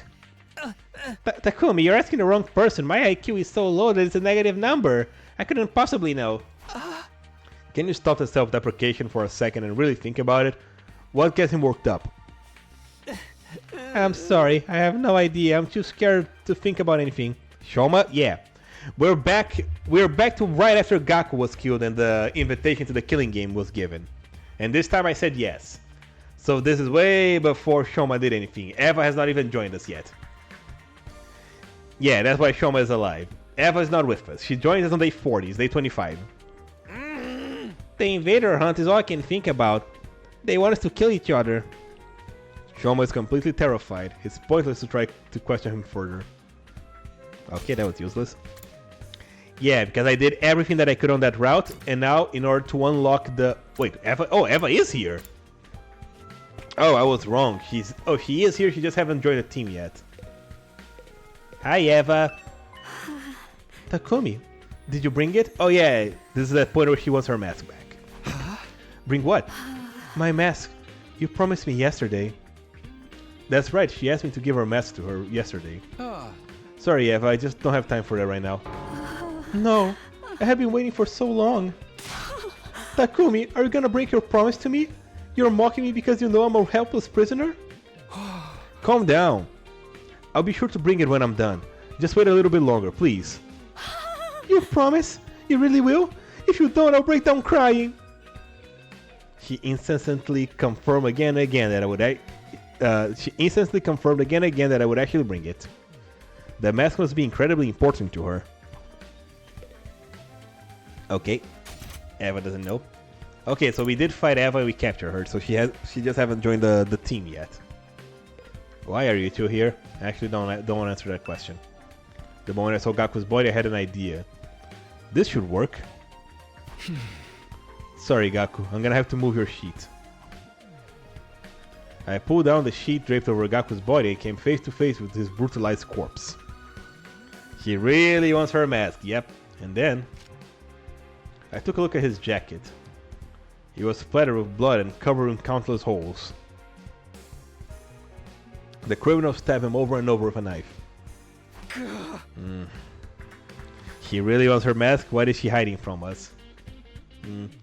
I felt like I could feel Gaku's pain and agony just by touching his jacket. They won't get away with this. They're gonna pay. It filled my heart with a sense of duty and conviction. If I show this to Takemaru, he'll remember how angry he was when Gaku was murdered. Okay, we're taking Gaku's clothes. Narumi, what are you doing here? Can't you tell? I'm pretending to be a corpse, duh! A corpse? If we're gonna play a killing game, then all of the useless nobodies like me will probably gonna die first. So I thought I better practice being dead. That way I'll be a cool corpse when the time comes. I see. Good luck with that. You should look at Gaku's body and practice too. He's the perfect example of how we're gonna end up. And you? Yugamo, what are you doing here? I came to chat with that Eito Aotsuki guy. I'm terribly intrigued by him. Chat? He's a dead body. Corpses are surprisingly articulate. You can learn so much by looking at them. I knew the moment I laid eyes on his body, he was a brilliant assassin in his own right. I would give anything to have met him while he was still alive. Okay. I think Eva just wants the mask because she feels naked without it. Tsubasa, you got the mask? How to get Takemaru fired up? Isn't he always fired up? I mean, is he ever cool or composed? But I don't think he's been holding back But don't you think he's been holding back a bit too much lately? What if he isn't Takumi? Oh, if Eito isn't dead? Who knows? Normally, I expect him to be the first to jump at the opportunity to do this invader hunt. I mean, even Takemaru has to hold back sometimes. I mean, how many of our friends have died so far? One. Eito, Gaku, no, just one. Eito is not our friend. Even Sirei is just a heap of scrap now. What are Sirei's remains doing here? I'm connecting what's left of him to the PC to the war room and salvage whatever data I can. Oh, maybe Sirei will be back this route. I fear that if I can access his confidential information, I can learn how to fix the corpse recovery drones and... maybe I'll even be able to get some information on whoever destroyed him. So you're basically doing an autopsy. Yeah, I'm sure even Sirei regrets what happened to him so suddenly. Now I feel like I need to make his death mean something, at the very least. Alright, Tsubasa, maybe he's gonna fix Sirei in this route too. I feel my chest clench as I stare at Sirei's remains. I'll never forgive whoever did this to him. I'll make him pay. How do we tell him? How do we tell him who did this to Sirei? An incredible rage was coursing through my body. Tsubasa, do you think I could borrow him? I guess so, but what for? I'm gonna show him to Takemaru. The person who did this to Sirei is more than likely the same person who murdered Gaku. For your sake, Takumi, it's better that it's not. Takemaru might remember his rage when he sees this. Okay. I guess these two are the only ones left now, right? Yeah. Hell, if it isn't the village idiot! Right on cue, what is wrong with you? What is your problem all of a sudden? Why are you so angry? Obviously because you're a complete and utter moron! You wanna play some killing game? You're such an uneducated street rat, I could puke. He's worried about you, Takumi. We were just talking. We think you're not thinking rationally. Takumi, it's not too late. You can rethink this. You know, I know you have your reasons, but playing such a dangerous game is madness. Even if a sick necrophile like you should know a killing game is going too far. Try to rub your proper brain cells together long enough to generate a spark and think about why you shouldn't value your freak fetishes over your own life. She was being unnecessarily cruel, but Kurata was worried about me in her own Kurata way. I appreciate the sentiment, but... Sorry, but I've made up my mind. I'll gladly accept the risk for a chance to confront Gaku's killer, and nothing will change my mind. Is someone else headed into space? Looks at you. No. Okay, this should be enough to convince him. Gaku's jacket and Sirei's remain. Holding them tightly, I barged into Takemaru's room. Hi. Whoa, Takumi! Where's your manners? You can't just let yourself in. Takemaru, sorry to spring this on you, but I have something I want to show you. What is this? It's all messed up and full of holes. And real dirty too, covered in dark stains. That's Gaku's jacket. He was wearing it when he was killed. When he was killed? You mean these stains are his blood? You asshole! Why would you show me this? Yeah, I know, nobody wants to see this. But we can't hide from it. I have not forgotten about the gi. Yeah, me neither. It's got all holes in it, see? Because he was stabbed with a knife over and over, brutally. That bastard stabbed him this many times. God damn! Gaku must have been in so much pain! Takemaru's eyes were bloodshot and he stared at the holes in Gaku's clothes. He was shaking with fury. Here's where I get him once and for all. And this is what's left of Sirei. The person who did this was more than likely the same person who murdered Gaku. He might have been a machine, but I know he suffered. He was torn to shreds. Takumi, what the hell are you trying to do here? I know I owe you one, but I won't hesitate to mess you up if you're here to mess with the bodies of all our dead friends. That's not it. I just want to ask you. I look at Takemaru's dead in the eye. It is very likely that whoever is inviting us to play this game is the same person who killed Sirei and Gaku. The killer who did this to our friends is throwing down a challenge. I move closer to Takemaru. Takemaru, listen to me. Are you sure you want to run away from this game? If you back down now, you might never get another shot at catching whoever did this. Nope. I can't let him get away with this. I'm gonna kill him with my bare hands. But that ain't enough of a reason to play this game. If what happened to Gaku happens to all of us, then it's all been pointless. Crap, he's still not angry enough. If I want to get Takemaru to join, he's still on the fence on all this. When he's still on the fence, I just gotta have to make him even madder. Okay? Risky, but let's go. Begin persuasion. Won't let Gaku's killer get away with it. I will get payback. But this Yeah. ain't the time for that. Alright. Whatever this invader hunt shit is, it's obviously a trap. We got no clue what's waiting for us in the leisure lounge. Are you scared? Oh, okay, that wasn't it. What's the matter, Takemaru? You too chicken shit to join? I ain't chicken, I'm just keeping cool. I don't want to die for no goddamn reason. I gotta survive and protect my people. Okay, that wasn't it. Let's talk about this again. I ain't got a problem talking about it, but you ain't gonna change my mind. Okay, that was bad. Try it again. Okay, I gotta wait this time. Let Gaku's but this ain't whatever this in we got no clue what's Yeah. waiting for us in the leisure lounge. Waiting? We can't just take up a challenge from a killer. So that biker outfit is just for show? There we go, that's the one. So, that biker jacket of yours is just for show, huh? Huh? The hell you just say to me? What are you, deaf? I said a coward like you should have been wearing a jacket like that. Bastard, you ain't gonna get away with talking about my jacket like that. He reflects my whole soul.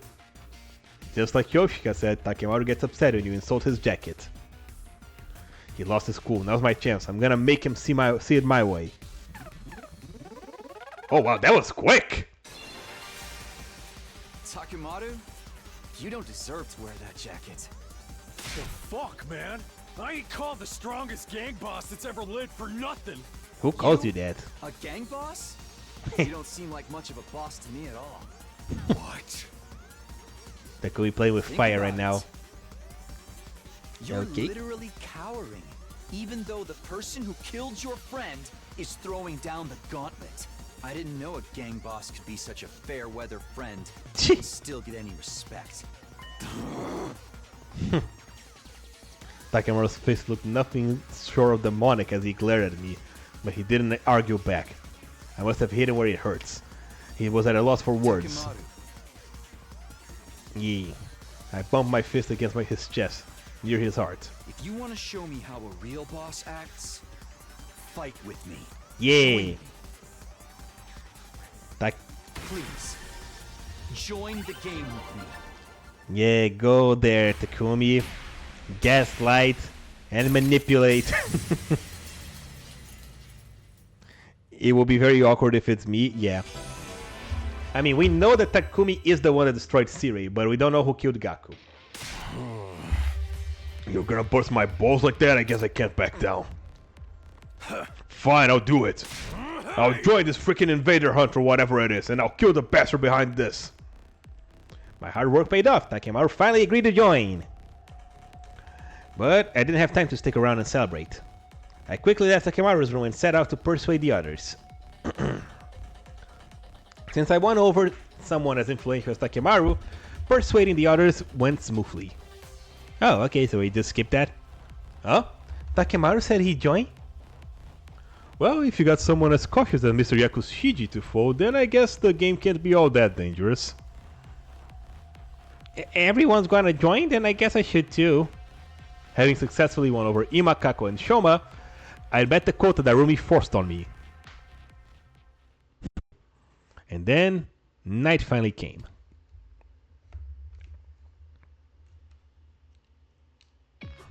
I arrived at a leisure lounge long before 7 p.m.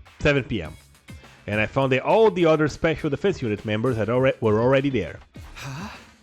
We've got quite a group here. Did everyone decide to join the game? Honestly, I never wanted to come, but Arumi rang my doorbell at least 10,000 times. She was so persistent I just gave in. I was eating a snack at the cafeteria when suddenly Lady Darumi snatched my holy Jumonji sword. I pursued the scoundrel in an attempt to retrieve her, and when suddenly I found that I'd been lured here. Oh, holy Jumonji sword is safe and sound, if you were concerned. You could say that it was a real steal, haha. Kiyoshika, give me that blade of yours immediately. I'm gonna snap it in half, along with your entire spinal column. Why would you say something so frightening? Wait, what? Lady Kurara, you've come too? We were worried when you disappeared so suddenly, so we came looking for you. Yoshika, if you worry us like that again, I'll drop a heel right down the crown of your head and teach you a lesson. Oh, for the love of murder, looks like we've all been tricked into coming here. Darumi seems to have used some pretty underhanded tricks to get everyone to come. Yo, what a score! With this many people, killing each other is gonna be so much fun! Alright, it's almost time for the game to start. Who's gonna die first? Maybe me? I sure hope so. Everyone, please kill me. Oh, I made sure to bring all of your infusers too. We're all set for the great slaughter to begin. She's so prepared, it's scaring me. Darumi seems thrilled at the idea of us killing each other, but I don't plan on hurting any of my friends. I'm not gonna let anyone else die. That's why I wanted to do this. It's almost time. What kind of person do you think is running the game? I'm kind of excited to see who the bad guy is. Time passed, and finally it was 7 p.m., but... Oh, for God's sake, there's nothing's happening. Nobody came. Nothing happened. The leisure lounge was as quiet and peaceful as ever. Maybe the mastermind gave up after they saw a disgusting insect like me was joining. Maybe that whole message was just a prank. Honestly, as anticlimactic as it was, a safe conclusion like that might be for the best. Look, it's getting late. I'm out of here. No sooner than Takemaru said those words, it happened. Oh. Suddenly, an ominous sound came out of nowhere. What is this sound? It's awful. My ears hurt. The hell? Is someone revving a bike engine? It sounds like bees. No way. I never heard of an engine making a noise like this horrible. Just listening to it is making me. That sounds like bees. The unidentified sound grew louder and louder. Where's it coming from? We looked around for the source of the sound. That's when we happened to look up at the ceiling. Huh? Ah! Ah! It is him! And those are some giant bees. It's the same bee image pasted over and over. Look, it's the exact same. They just copy pasted it. Only to be greeted with an unbelievable sight. Bees? No! Not the bees! Ah! They're in my eyes! Flying around with a bunch of big ass bees? My eyes! Is that a spacesuit? Wait, no.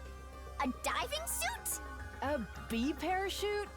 I've never seen such a hideous mode of transport.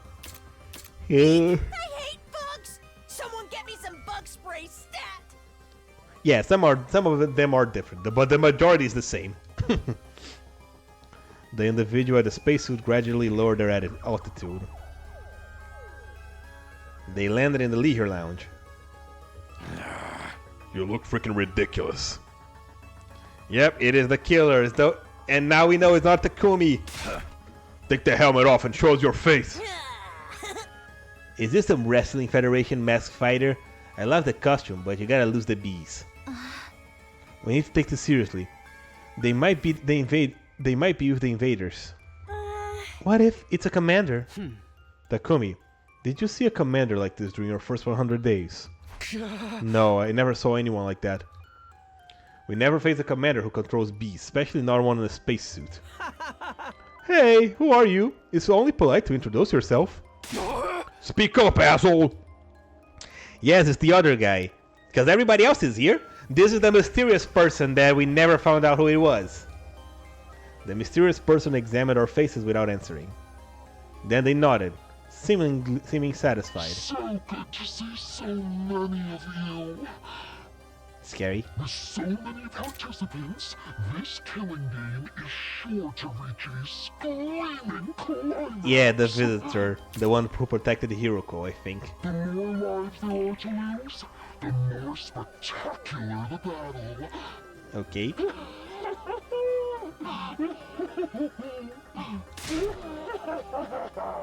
Spoopy. Their voice sounded unnatural. Perhaps they were filtering through a voice changer. You don't say. Their face was obscured by a mask, too. So there was no guessing their age or gender. Well done for deciding to join my game, Special Defense Unit maggots. I commend your small act of bravery. They commend us! Kyoshika, you're definitely being sarcastic. They're definitely being sarcastic or trying to provoke us. Sound like Eito or Darumi? We're so terribly honored, but who exactly are you? What are you doing at the school? I'm here to play my game with you, of course. I'm the sponsor of the Invader Hunt. You may call me Sponsor. Treat the title with the respect it deserves. Sponsor, so this is the person who invited us to play this game. Which means... Time is precious. I wish to start the game quickly. First, I'll hold the opening ceremony. Let me ask you one thing first. I yelled over the sponsor, interrupting the mid-sentence. Yeah, looks like Takumi's in the clear for now. Yeah. Are you the one who murdered our friend Gaku Maruko? A strange threat was written in the blackboard the day before Gaku's murder. It perfectly matches with this order of events. In other words, it was only natural to assume that this was the person behind Gaku's death. Does it really matter who I have or haven't killed? After all, every last one of you will die in this game. Don't dodge the question. I'm asking you if you killed Gaku. Yes or no? Yes and no. There's no way for me to answer.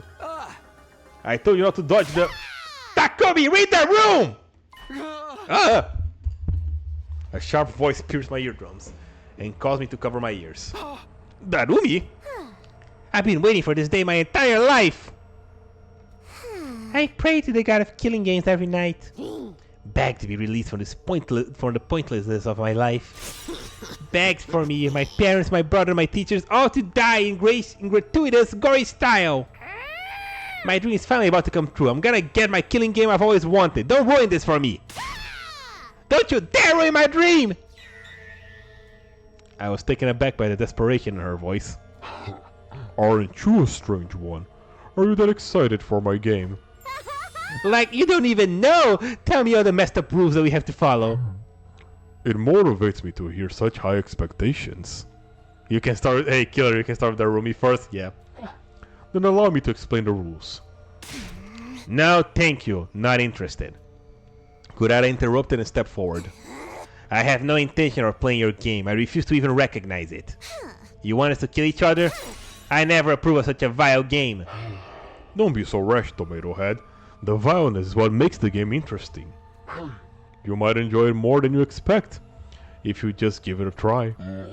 It's not often that you get the opportunity to unleash your primal urges and kill your fellow man. I told you, I'm not playing. I'm the scion of the Yosuzuki family, the pinnacle of all Suzukis. It's fine for me to trample on the ignorant masses from on high, but there's no way in hell I'm allowing someone to try and kill me as if they are equals. So you refuse to participate? That goes for at least half of us. It's only the few mental patients here that want to play your deranged game. Takumi, he just called you a mental patient. He means you too. All who refuse to join the game will be eliminated. I believe I made that very clear. I believe you did. Kurata glanced down for just a moment. So go on ahead and try! All of a sudden, she was ready to fight. Pull your filthy eyeballs out of... I'll pull your filthy eyeballs out of their sockets and watch closely. Behold the Yosuzuki family boxing technique. I'm gonna beat you in your ugly costume until you're so swollen that you look stuck...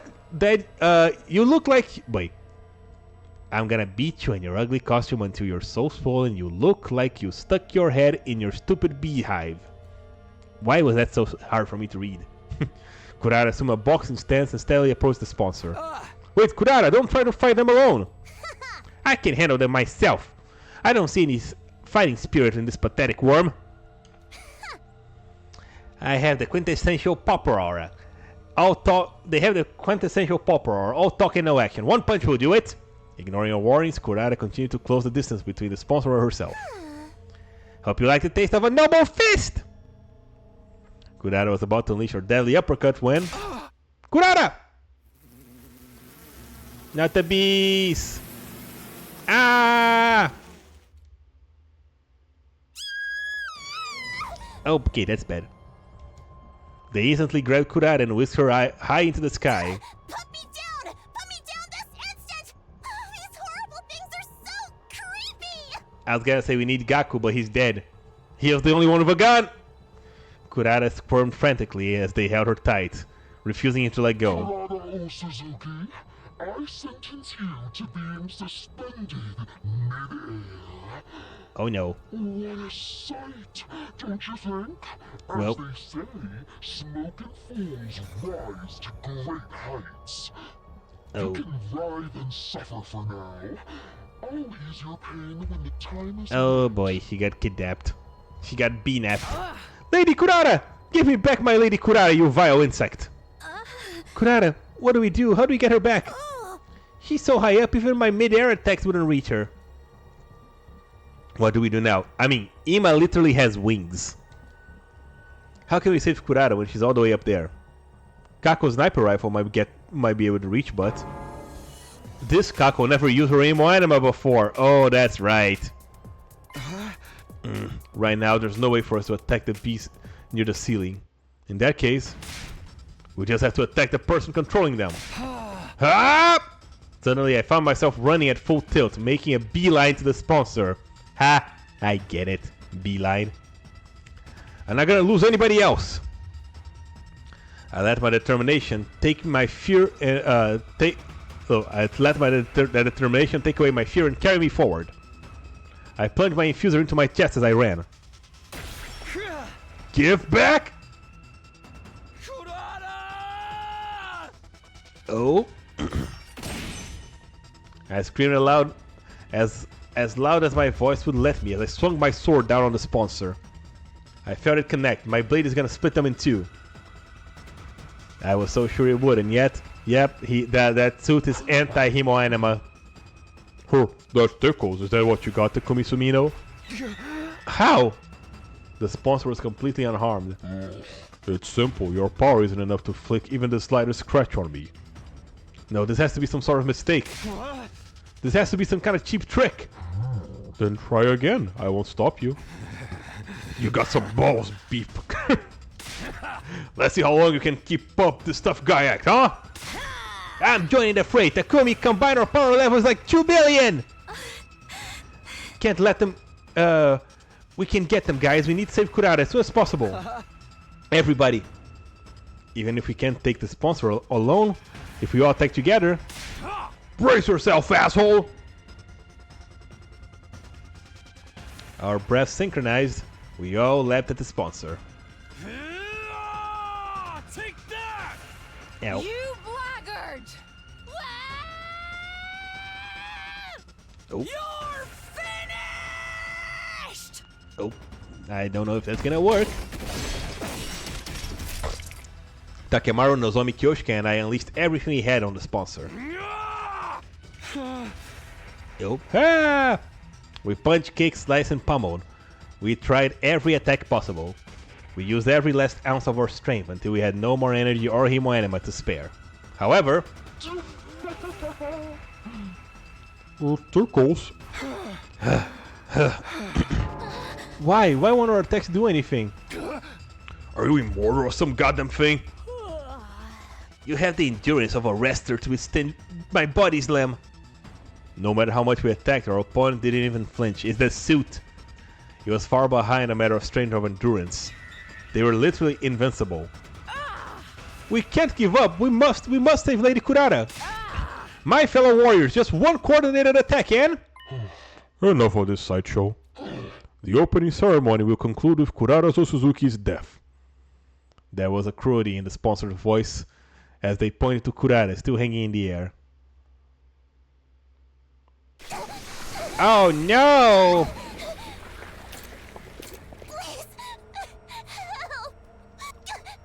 Kako! Oh. Oh no! Oh jeez! Her body rapidly turning black. Was the swarm of beasts draining her cryptoglobin? Lady Kurata! This is bad. Thump. Once they sucked everything out of Kurata, the beast dropped her dried up husk on the floor. Oh no! No! Kurata! Kurata! No, this can't be happening. Lady Kurata can't be dead. Don't give up yet. Take her to the revival medic. Nozomi, Moko, and Kyoshika lifted Kurata's corpse and left the leisure lounge, but... How pointless. How can a body be revived if there isn't any drop of cryptoglobin left in it? How pitiful that she would die before the game even began. She ruined my schedule. I suppose I'll simply have to postpone the start of the game until tomorrow morning. Return here as soon as you're awake tomorrow. Yeah, it's not gonna work. They can't revive her. And I might remind you, there's no point in trying to escape. You know now what happens if you refuse to play. There's nothing we could say. We'd be killed instantly if we try to resist. Bummer, Kurata got the opening death scene. Must be nice. She died with so much drama. But I wish it could have been happened to me. Well, whatever. The game starts tomorrow, so I'll have plenty of chances to have a nice gory demise. It's definitely Eito. I don't know. I wonder how everyone else is gonna die. Who's gonna kill me? There's like so much to look forward to. Well, at least someone is happy. Narumi's eerily yet strangely innocent cackle rang across the silent leisure lounge. Yeah. Sure.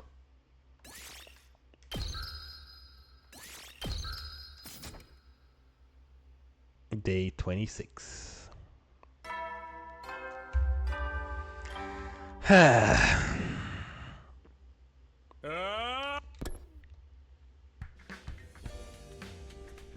I wonder if we're really gonna get Sirei back. It's morning.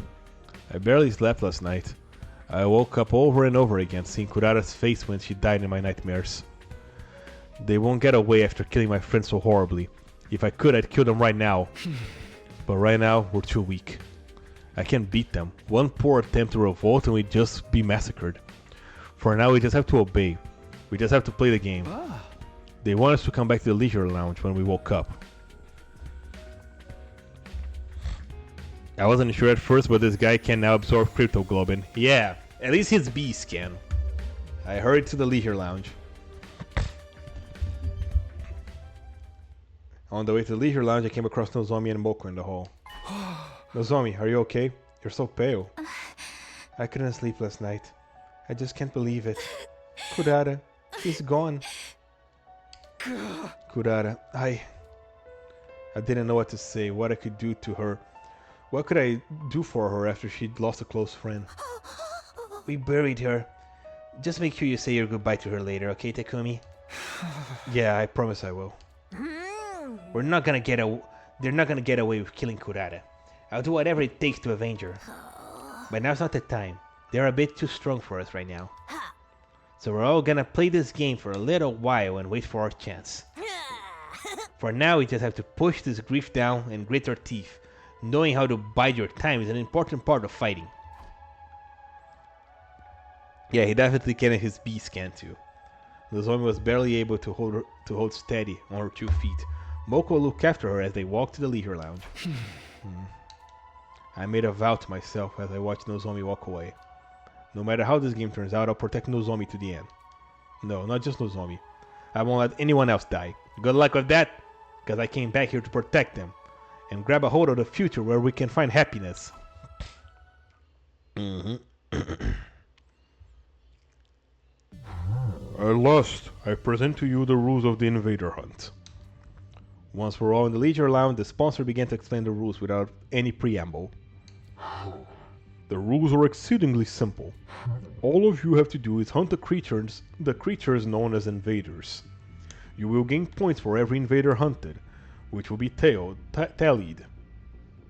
And reflected in the live rankings. Okay. The names of everyone in the room were shown on the screen, held up by 2 bees. One round lasts 10 days. Okay. And yeah, Eva is not on the list. The person named last at midnight on the 10th day will be executed. Cryptoglobin drained by my bees. Executed. Kurata's death was proof that there was no bluff. They could easily kill us all. In short, we need to try and kill as many invaders as possible. I'm glad we don't have to actually kill each other or anything. I mean, not glad, but... If we're just hunting invaders, then we just keep fighting defensive battles, right? That's the same we've been doing anyway. Not at all. What you were doing was merely defending your base. Hunting and defending are entirely different. To hunt, you must go out. The playing field is the space outside the school. You will not receive points for any invaders killed at school, no matter how many. We can't get points anywhere in the area shaded red. That's anywhere within school grounds. That means that if we want points, we have to hunt down invaders wandering outside. So we're being forced to fight outside the ring then. It's too much for a shutting like me to be forced to fight outside like this. But what happens if the invaders attack the school while we're all out there? If a commander strikes when this place is empty, it's the end of the line. All you need to do is engage them before they infiltrate school grounds. They say that no good offense. They say that a good offense is the best defense, after all.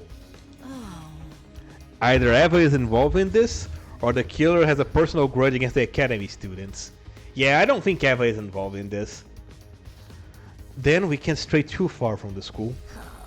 If we're not careful about how many battles we fought out there, we'll end up disqualified for going out of the ring. So we need to hunt in a place where we can quickly return to the school if something happens. But how are we gonna track how many invaders we hunt down out there? You're not counting on an honor system, right? Someone will definitely end up lying about their numbers. The bees will count your points. Whenever you kill an invader, they will count the points and report them to me. In other words, the bees will be monitoring our actions while playing the game. I guess running away isn't gonna be an option. And last but not least, the most important rule of all. You are strictly forbidden from causing me harm while the game is underway. Anyone who defies me will be immediately become food for my bees. Try not to lose your cool. Rather tyrannical one-sided rule, isn't it? Does this mean we can't resist even if you use violence against us? Don't worry, I will not lay a finger on any of you. The game will immediately cease if the sponsor harms a participant without just cause. In other words, they won't hurt us so long as we do as they say. But you're the one who enforces these rules. If you turn on us, we're entirely without recourse. I intend to run this game as fairly as possible. Otherwise, things will be very boring. I promise not to violate the rules. Please trust me on that. There's no way we can trust them, but we're in no position to argue. Now then, that concludes the explanation of the rules. There are plenty of others, hidden rules, but I'm not inclined to give all of them at this juncture. Come up with strategies on your own. Doing is learning. The sponsor looked at all of us and shouted, Special Defense Unit maggots, participants of my game, assume your new roles as proud hunters and claim as many invaders as you can. I was just starting to listen, like the way that he speaks this, like the way that he talks does kind of sound a little bit like Kaito. The invader hunt has hereby officially begun. But I still don't know if it's him. Without so much as a moment to prepare, the game was on. But I wasn't sure how I was supposed to handle our newly assigned task. I decided to go back to my room and prepare to leave school grounds. Invader Hunt, a point-based hunting game. I decided to review the rules of the game. The rules themselves were simple. All we have to do is hunt invaders. However, the game field was outside the school grounds. Even if we killed an invader, if it happened in a school facility or the schoolyard, it wouldn't count. Basically, no matter what we do in a defensive battle, it won't be worthy of any points. If we wanted points, we had to go explore and hunt down any invaders we come across. But it's too dangerous to constantly be fighting out there. If we died outside of school grounds, the drones wouldn't collect our bodies, and the revival medic wouldn't revive us. Death would be truly final. We have to be careful that we don't die. And if we want to do that, we should probably form teams. In a team, there would be someone that could have our backs, and we could look after one another to keep each other alive. We need comrades if we want to survive. Okay, before I go out, I should find someone to partner up with. I decided to go talk to everyone and see what, if anybody want to partner up with me. Okay. For some reason, I went out to the roof and everyone was already there. There was no sign of Darumi or Hiruko, but almost everyone else was there. Takumi. Oh, everyone, great timing. I just figured out a way we can survive this game. Would you mind if you talk? Everyone rushed over to me and I explained the necessity of forming teams. So, think we should at least be in pairs. Trying to do this solo, we just end up in a game over the moment you take a little hit. Yeah, we were just saying the same thing. Well, we should work in teams, I mean. Well, we were actually deciding the teams. In short, we're right in the middle of a draft meeting. Kako put a piece of paper with the members of each team written on it. The first team is us, boys and Sister Dearest. And the second team is all the girls. We We might end up spending a lot of time together from now on, so I thought grouping up with by gender would make sense. What we're worried about is Yugamu, who's nowhere to be found. Oh! He's a boy, but it's entirely possible that he will want to stick with Miss Kirifuji and Miss Magadori, as he's done up to this point. Oh. Right now, Eva and Eito are the only suspects until they introduce a new character. Yeah, because we do know that there was a different person, right, in the other round, but we never found out who the visitor, as they called, was. But if we put Yugamu on Team 2, then we should have Hiruko on Team 1. Miss Shizuhara is very strong, so we're discussing giving preferential negotiation rights to the weaker team. Potential negotiation rights. This really is like a sports draft. By the way, what team do you want me in? It would make sense if I was the male-centric team, but... You have to play alone. Nobody wants you. Huh? I was so shocked that my voice withered away mid-exclamation. Why? Why am I the only one being left out? Don't tell me you guys are too suspicious of me. I thought we cleared things up about Gaku. I didn't kill him, he was the sponsor. Wasn't that obvious? No, we're all on the same page there. They're definitely the one who killed Mr. Maruko. They destroyed Sirei too. They're behind everything. Then why? Mr. Sumino, have you forgotten? You killed Mr. Aotsuki. Sure, but why bring that up again? He was a traitor. He had to go. Even if I grant you that, he was still one of us. If you had a comrade who could kill another comrade without batting an eye, would you want to team up with them in a killing game? No way. You gotta be kidding me. But... And whenever you do anything, someone invariably ends up dead. You're cursed! Do us all a favor and get out of here! Damn, Ima. You're more than cursed. You're the Grim Reaper. Damn, Kako, you too? The Green Reaper? It stung, but I couldn't argue. It was true that I was the common denominator in all the deaths so far. I came back to the past and immediately killed Eito. Because I ignored the message in the blackboard on day 4, Gaku was killed the next day. I see. And 2 days ago I decided to join the killing game and encourage everybody else to join. And because of that, Kurara died so brutally. If you hadn't convinced us to join this game, Lady Kurara would still be with us. It's all your fault! All of it! Oh no! Give her back! Give Lady Kurara back to me! The blood of Lady Kurara is on your hands! Damn. Everybody hates me. Kyoshika drew closer to me, letting out a pained cry. I couldn't bring myself to meet her eyes, which were now red and swollen from crying. Kyoshika, no! Moko put herself between us and embraced Kyoshika. Blaming Takumi won't bring her back. You would just make it hurt even more. But... Damn. Knowing how to swallow your sorrow is part of fighting. We need to be strong right now. I'm sorry, Takumi. Kyoshika understands, I swear. She knows it's not your fault that Kurara died. But she has no outlet for her grief, so she's just taking it out on you. I was shocked that I was so shocked that I couldn't utter a single word. Damn. I had no idea everyone had so much contempt for me. Yeah. All I ever wanted was to make everyone happy. That's why I came back. Where did it all go wrong? I swear, Lady Luck or Fortune or whatever the hell she's called turned against you the moment you offed Eito. Sheesh, this whole slew of crap speaks for itself. And not even I can help you out here. Sorry, but you're on your own. Sorry, Takumi. Everyone left one after another, leaving me all alone in the rooftop. Damn. I felt total despair. This was the first time being so obviously and intentionally isolated. Damn. I always had Karuha on my side on the TRC. And my mom and dad were always waiting at the dinner table whenever I went home. Oh look, he acknowledged the existence of his mom! But now, here I was, all alone. I would have to face this game of death all by myself.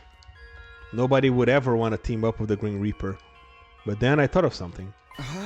That's right. Hiruko. With friends like these, damn. I mean, I kinda see where they're coming from in this timeline. I saw Hiruko in my mind's eye. On day 5, she took me to the second to last defense academy. I said we needed to bring the second team to increase our combat power. I can never really tell what she's thinking, but she's a surprisingly caring person. She might be willing to work with me on this.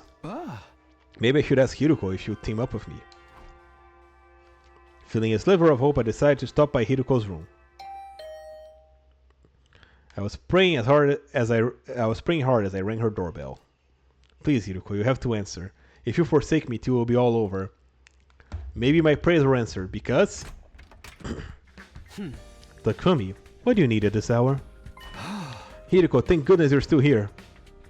I was almost tearing up with happiness. I'm so glad you're here. So glad. The moment I met you, you stir my soul. Can I go back inside? You're creeping me out. No, wait, just hear me out, please. Mom and Dad, yeah, Takumi's the government really mess with your memories. Well, if you're not about trying to tell me tell me about the Word of God, you're not about to tell me about the Word of God, are you? No. I explained everything that I had just happened and didn't leave a single detail out. I told her how they called me the Green Reaper and how no one would team up with me. So you're already very low popularity is now rock bottom then. It hurts when you lay it out like that, but in a nutshell, at this rate, I'll just have to do the invader hunt alone. I'm begging you, Hiruko. Is there there's no one else I can trust. Please team up with me. I lowered my head and pleaded sincerely. I believe that if anyone will lend me a hand to pull me through this predicament, it will be Hiruko, but I'm afraid I must disappoint you. My hopes were crushed. Damn. Is anything else I can do to change your mind? If you team up with me, I'll work myself to the bone for you. I promise I'll be useful to you. It's simply not possible. I will not be teaming up with you for this game. Do you think I'm the Green Reaper too? Please, I don't believe that kind of superstitious nonsense. I simply have my own situation to deal with. Besides, I already have a partner. You do? Just then?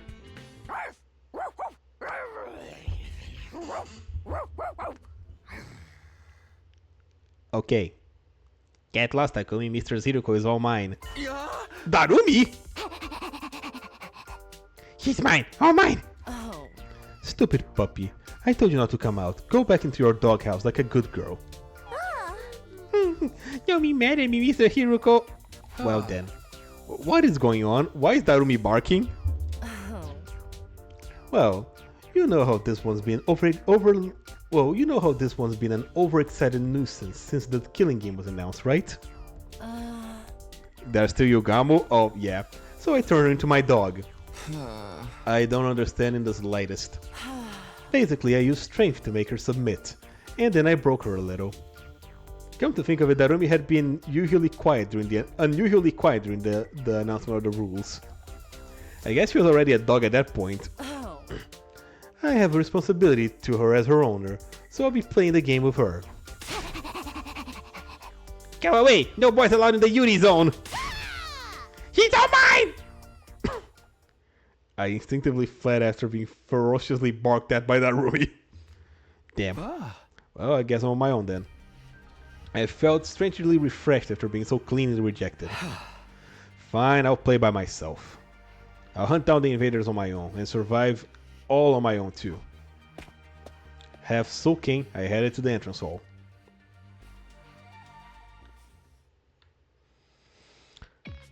There was someone unexpected waiting for me there when I arrived at the entrance hall. How pitiful that you must go all alone. Are you gonna hunt or be hunted? Were you waiting for me so you could laugh at me? No, I merely came to give you some information. I failed to mention this earlier, but I have added more fire extinguishers. Now you may go outside at any time. You should all hunt whenever it pleases you. They are pretty prepared. How long have they been planning this? Now then, go out there and hunt. Struggle away for my amusement. How about Eva?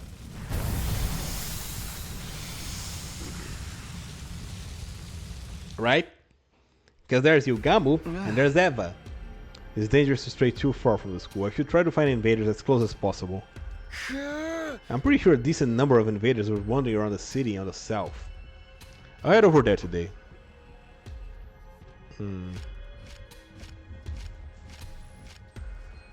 Just as I thought, there was a large number of invaders inhabiting a nearby city. They roamed around the ruins like zombies with no free will of their own. They were all just basic cannon fodder. I could defeat them on my own. I sensed a presence as I glanced up the air to see one of the beasts tailing me. They must be here to count my points. Okay, here goes. I stifled my breath and slowly crept up on the invaders. It's time to attack with everything I've got. I wanted to attack, but my legs froze. I couldn't move. Am I scared? I fought them on my own plenty of times before, but there was something different between choosing to go at it alone and having no alternative. I was gonna have to fight alone forever. I was scared of confronting that truth. But I can't just cower forever, can I? I took a deep breath and steeled myself. Ha! This time, I leapt out in front of the invaders.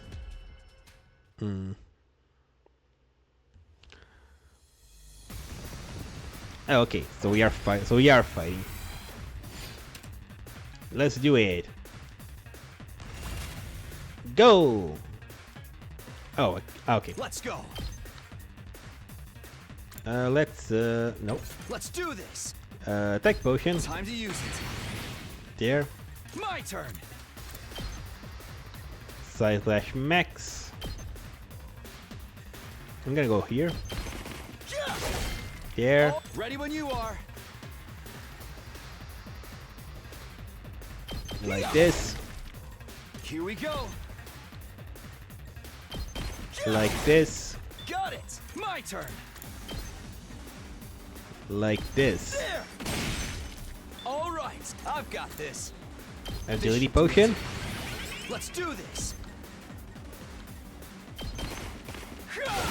Okay. Got it. Say when.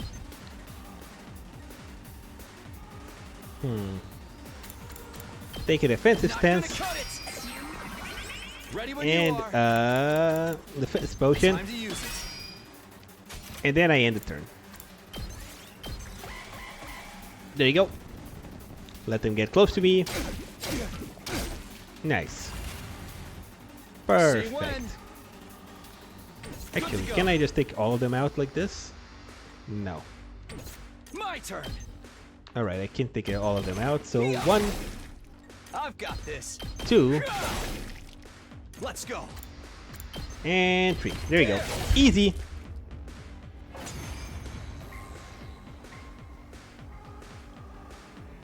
Two.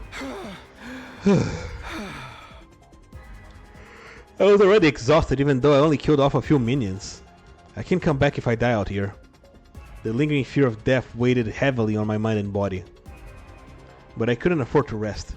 I had to do whatever it took to get more points, not to mention... Oh boy.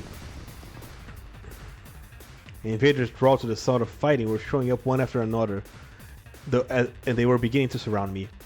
I prepared to face the next battle with scarcely any time to breathe between them. Alright. Let's do this. Good to go. This should do it. Still have 2 of them. I've got this. Say when. Side slash. There we go. Yeah, I gotta pick a side here. That's it. 1, Oh, ready when you are. 2. Here. Got it. Good to go. Take this. There. Say when. Like this. Good to go. Like this. All right. Say when. Like this. That. Got it. And at this point, I think I'm gonna boost him on anima so I can move again. Not bad. There we Ready go. when you are. One here. Here we go. And another move Gotta again. push it.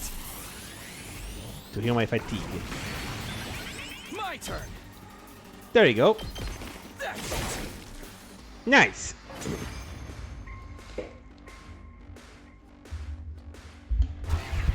Another enemy approaches. Also, I just realized this is the first battle in today's whole day.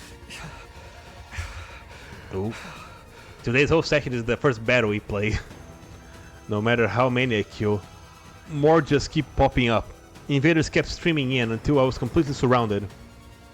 They were just mooks, but there were too many of them. My stamina was at its limit. I wish I wasn't alone. Damn, I need to toughen up. But just telling myself that wasn't doing anything. For the first time, I truly felt how alone I was. At this rate, if I die, I'll continue without anyone ever knowing. Then just... I'll help you out, Takumi. Oh? I heard a voice and turned around. Standing behind me was... Yugamu! Yugamu! Of course. Showing up uninvited, but sorely needed. It's everybody's beloved Yugamu Omokage. I don't know if I'd say beloved, but I'm glad you're here, What are I you guess. doing here? Were you trying to score some kills out here too? We Hello. can talk later. Let's take care of these things first. Our first joint effort. Yeah. Oh boy, I guess it's me and Yugamu now. There was something creepy about how he put it, but I was grateful for him at the moment. Yugamu good arc? Don't count on it. Our breaths synced up and we began to clean up the swarm of invaders. I don't know, I don't but trust it. Alright, Say when. let's see. This Ready is when the you third are. Time to use it. third round, my final go. potion. Take that. 1, All right, my turn.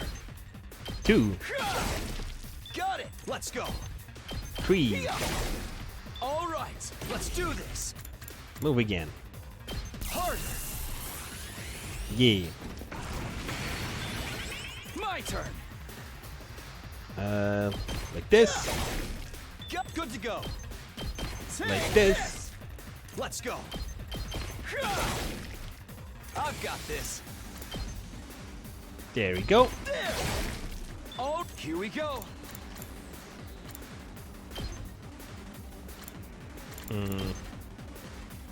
Yeah.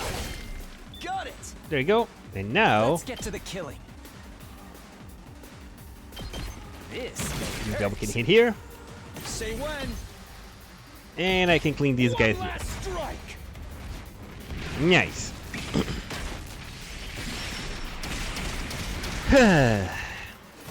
Easy peasy.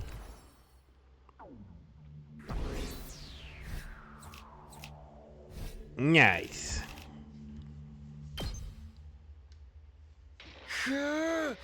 Whew. Is that all of them? Seems so. I don't sense any traces of them. Well fought, Takumi. You are in quite a predicament considering this is the first day. Yeah, I couldn't believe it. I was shocked to see how they kept coming.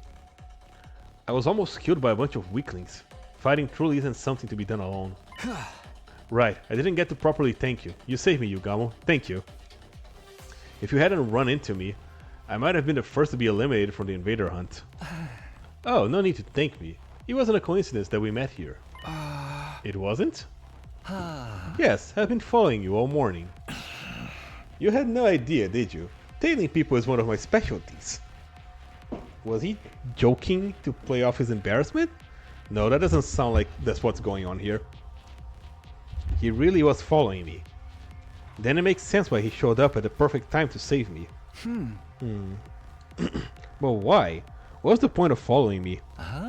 Oh, for the love of murder, don't be so wary of me, Takumi.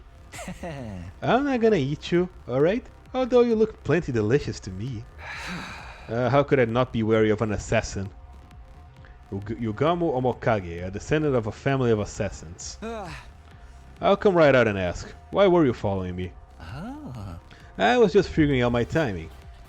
I wanted to come gallantly to your rescue if you found yourself in trouble. Then I'd be able to show off how useful I am. Call it a courtship display. Why is everything you say so creepy? Well, there's the long and short of it. He muttered as he held out his right hand to me. Takumi, would you team up with me? I don't really have a choice, do I? I don't really have better options. He's offering to form a team. It was all I ever wanted in my isolation, but... Why do you want to team up with someone everyone hates? Wouldn't you rather be with Nozomi or Kyoshika or the others? I don't do well in groups. Honestly, I'd rather enjoy my kills alone, but going in alone is too risky. So I thought buddying up with the odd man out would be just a thing. Is that really the only reason? He made sense, but it's hard to decipher his true intentions. I was sure he was planning something, given how he went out of his way to ask me after I'd been ostracized, but if I turned out his offer, I'd have to hunt alone forever. Well, will you join me or not? What do I do? Should I team up with Yugamu? Oh, I gotta decide.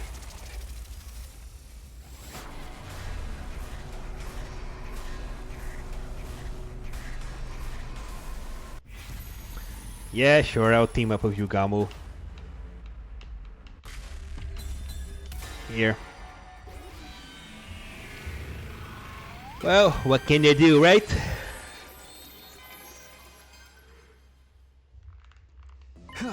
Well, you're stuck with me for a while then. I shook Yugamu's hand. Whether he could be trusted was beside the point. I simply couldn't carry on by myself any longer.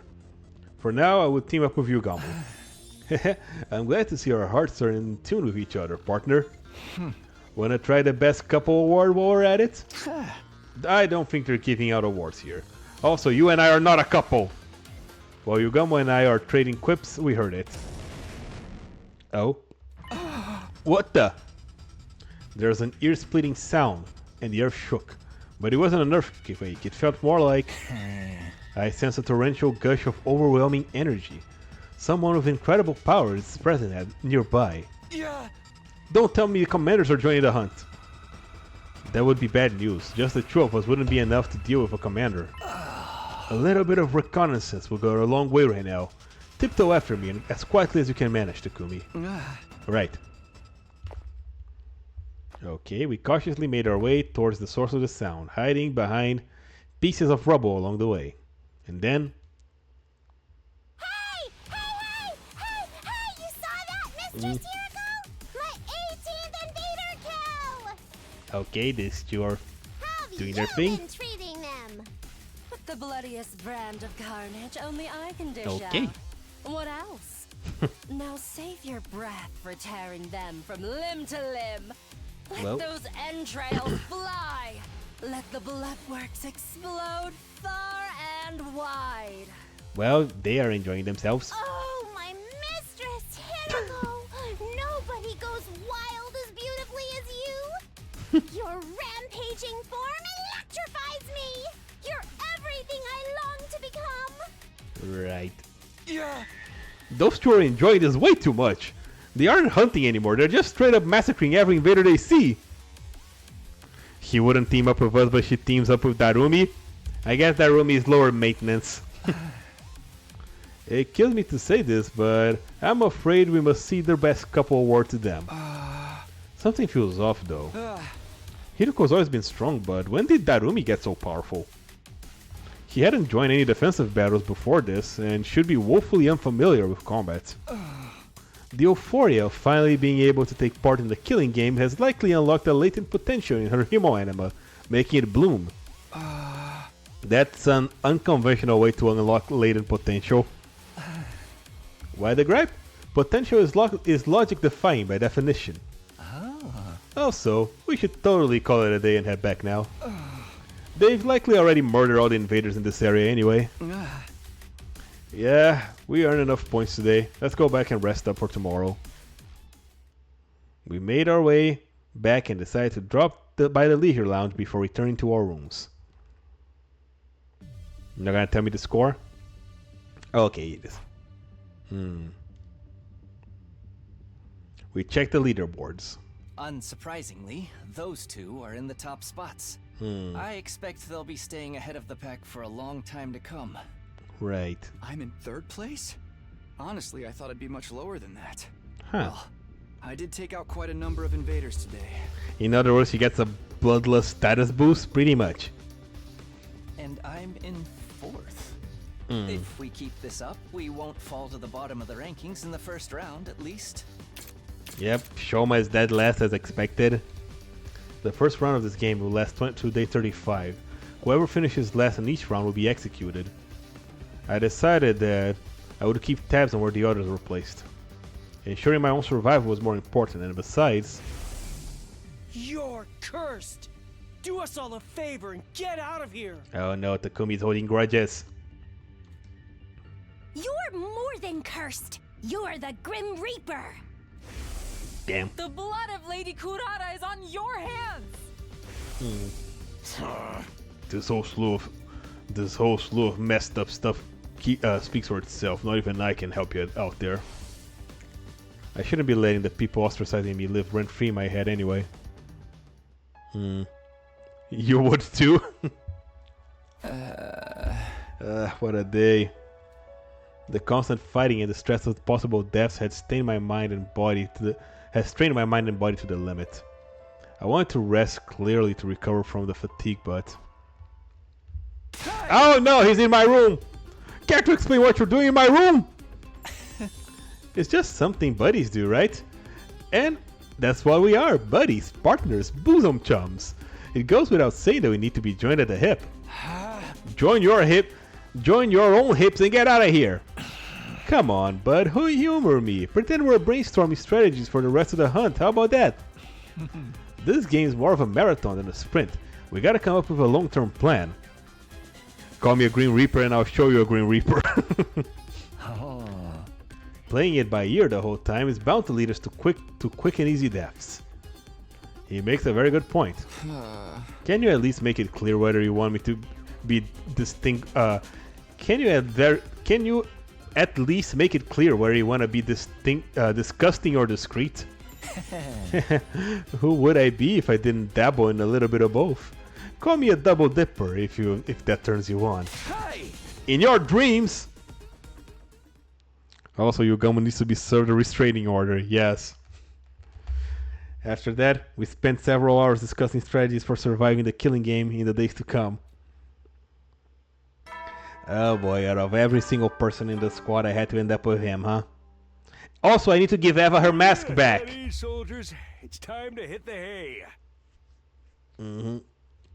You never know when the invaders might attack, so rest up while you still can. Good night.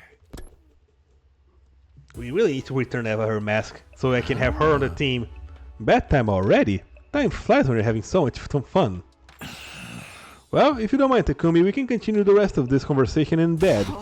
Of course I mind. It's about time you went to your own room. Oh, Takumi, throwing me out after our inciting intercourse without any pillow talk at all. How cold is your heart? Hey! Stone cold. Out. Now!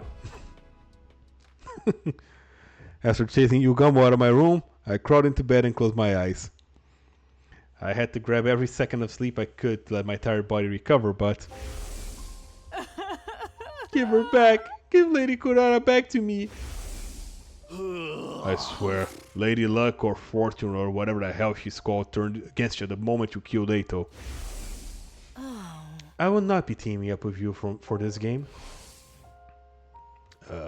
Their words from this morning reverberated around my mind, preventing me from slipping into a restful slumber. How did it turn out like this? I came back in time to lead everyone towards a brighter future. So why am I being so despised? What I wouldn't give to return to those days. Let me see the time. It's yeah. Yeah, I'm gonna wrap it up here for today. I kinda gotta get to work and eat something. But yeah, everybody hates me, and we did not solve the mystery. But that's fine. I wonder if hopefully this is also the route where we're gonna unlock the story lock that will allow us to finish the mystery route.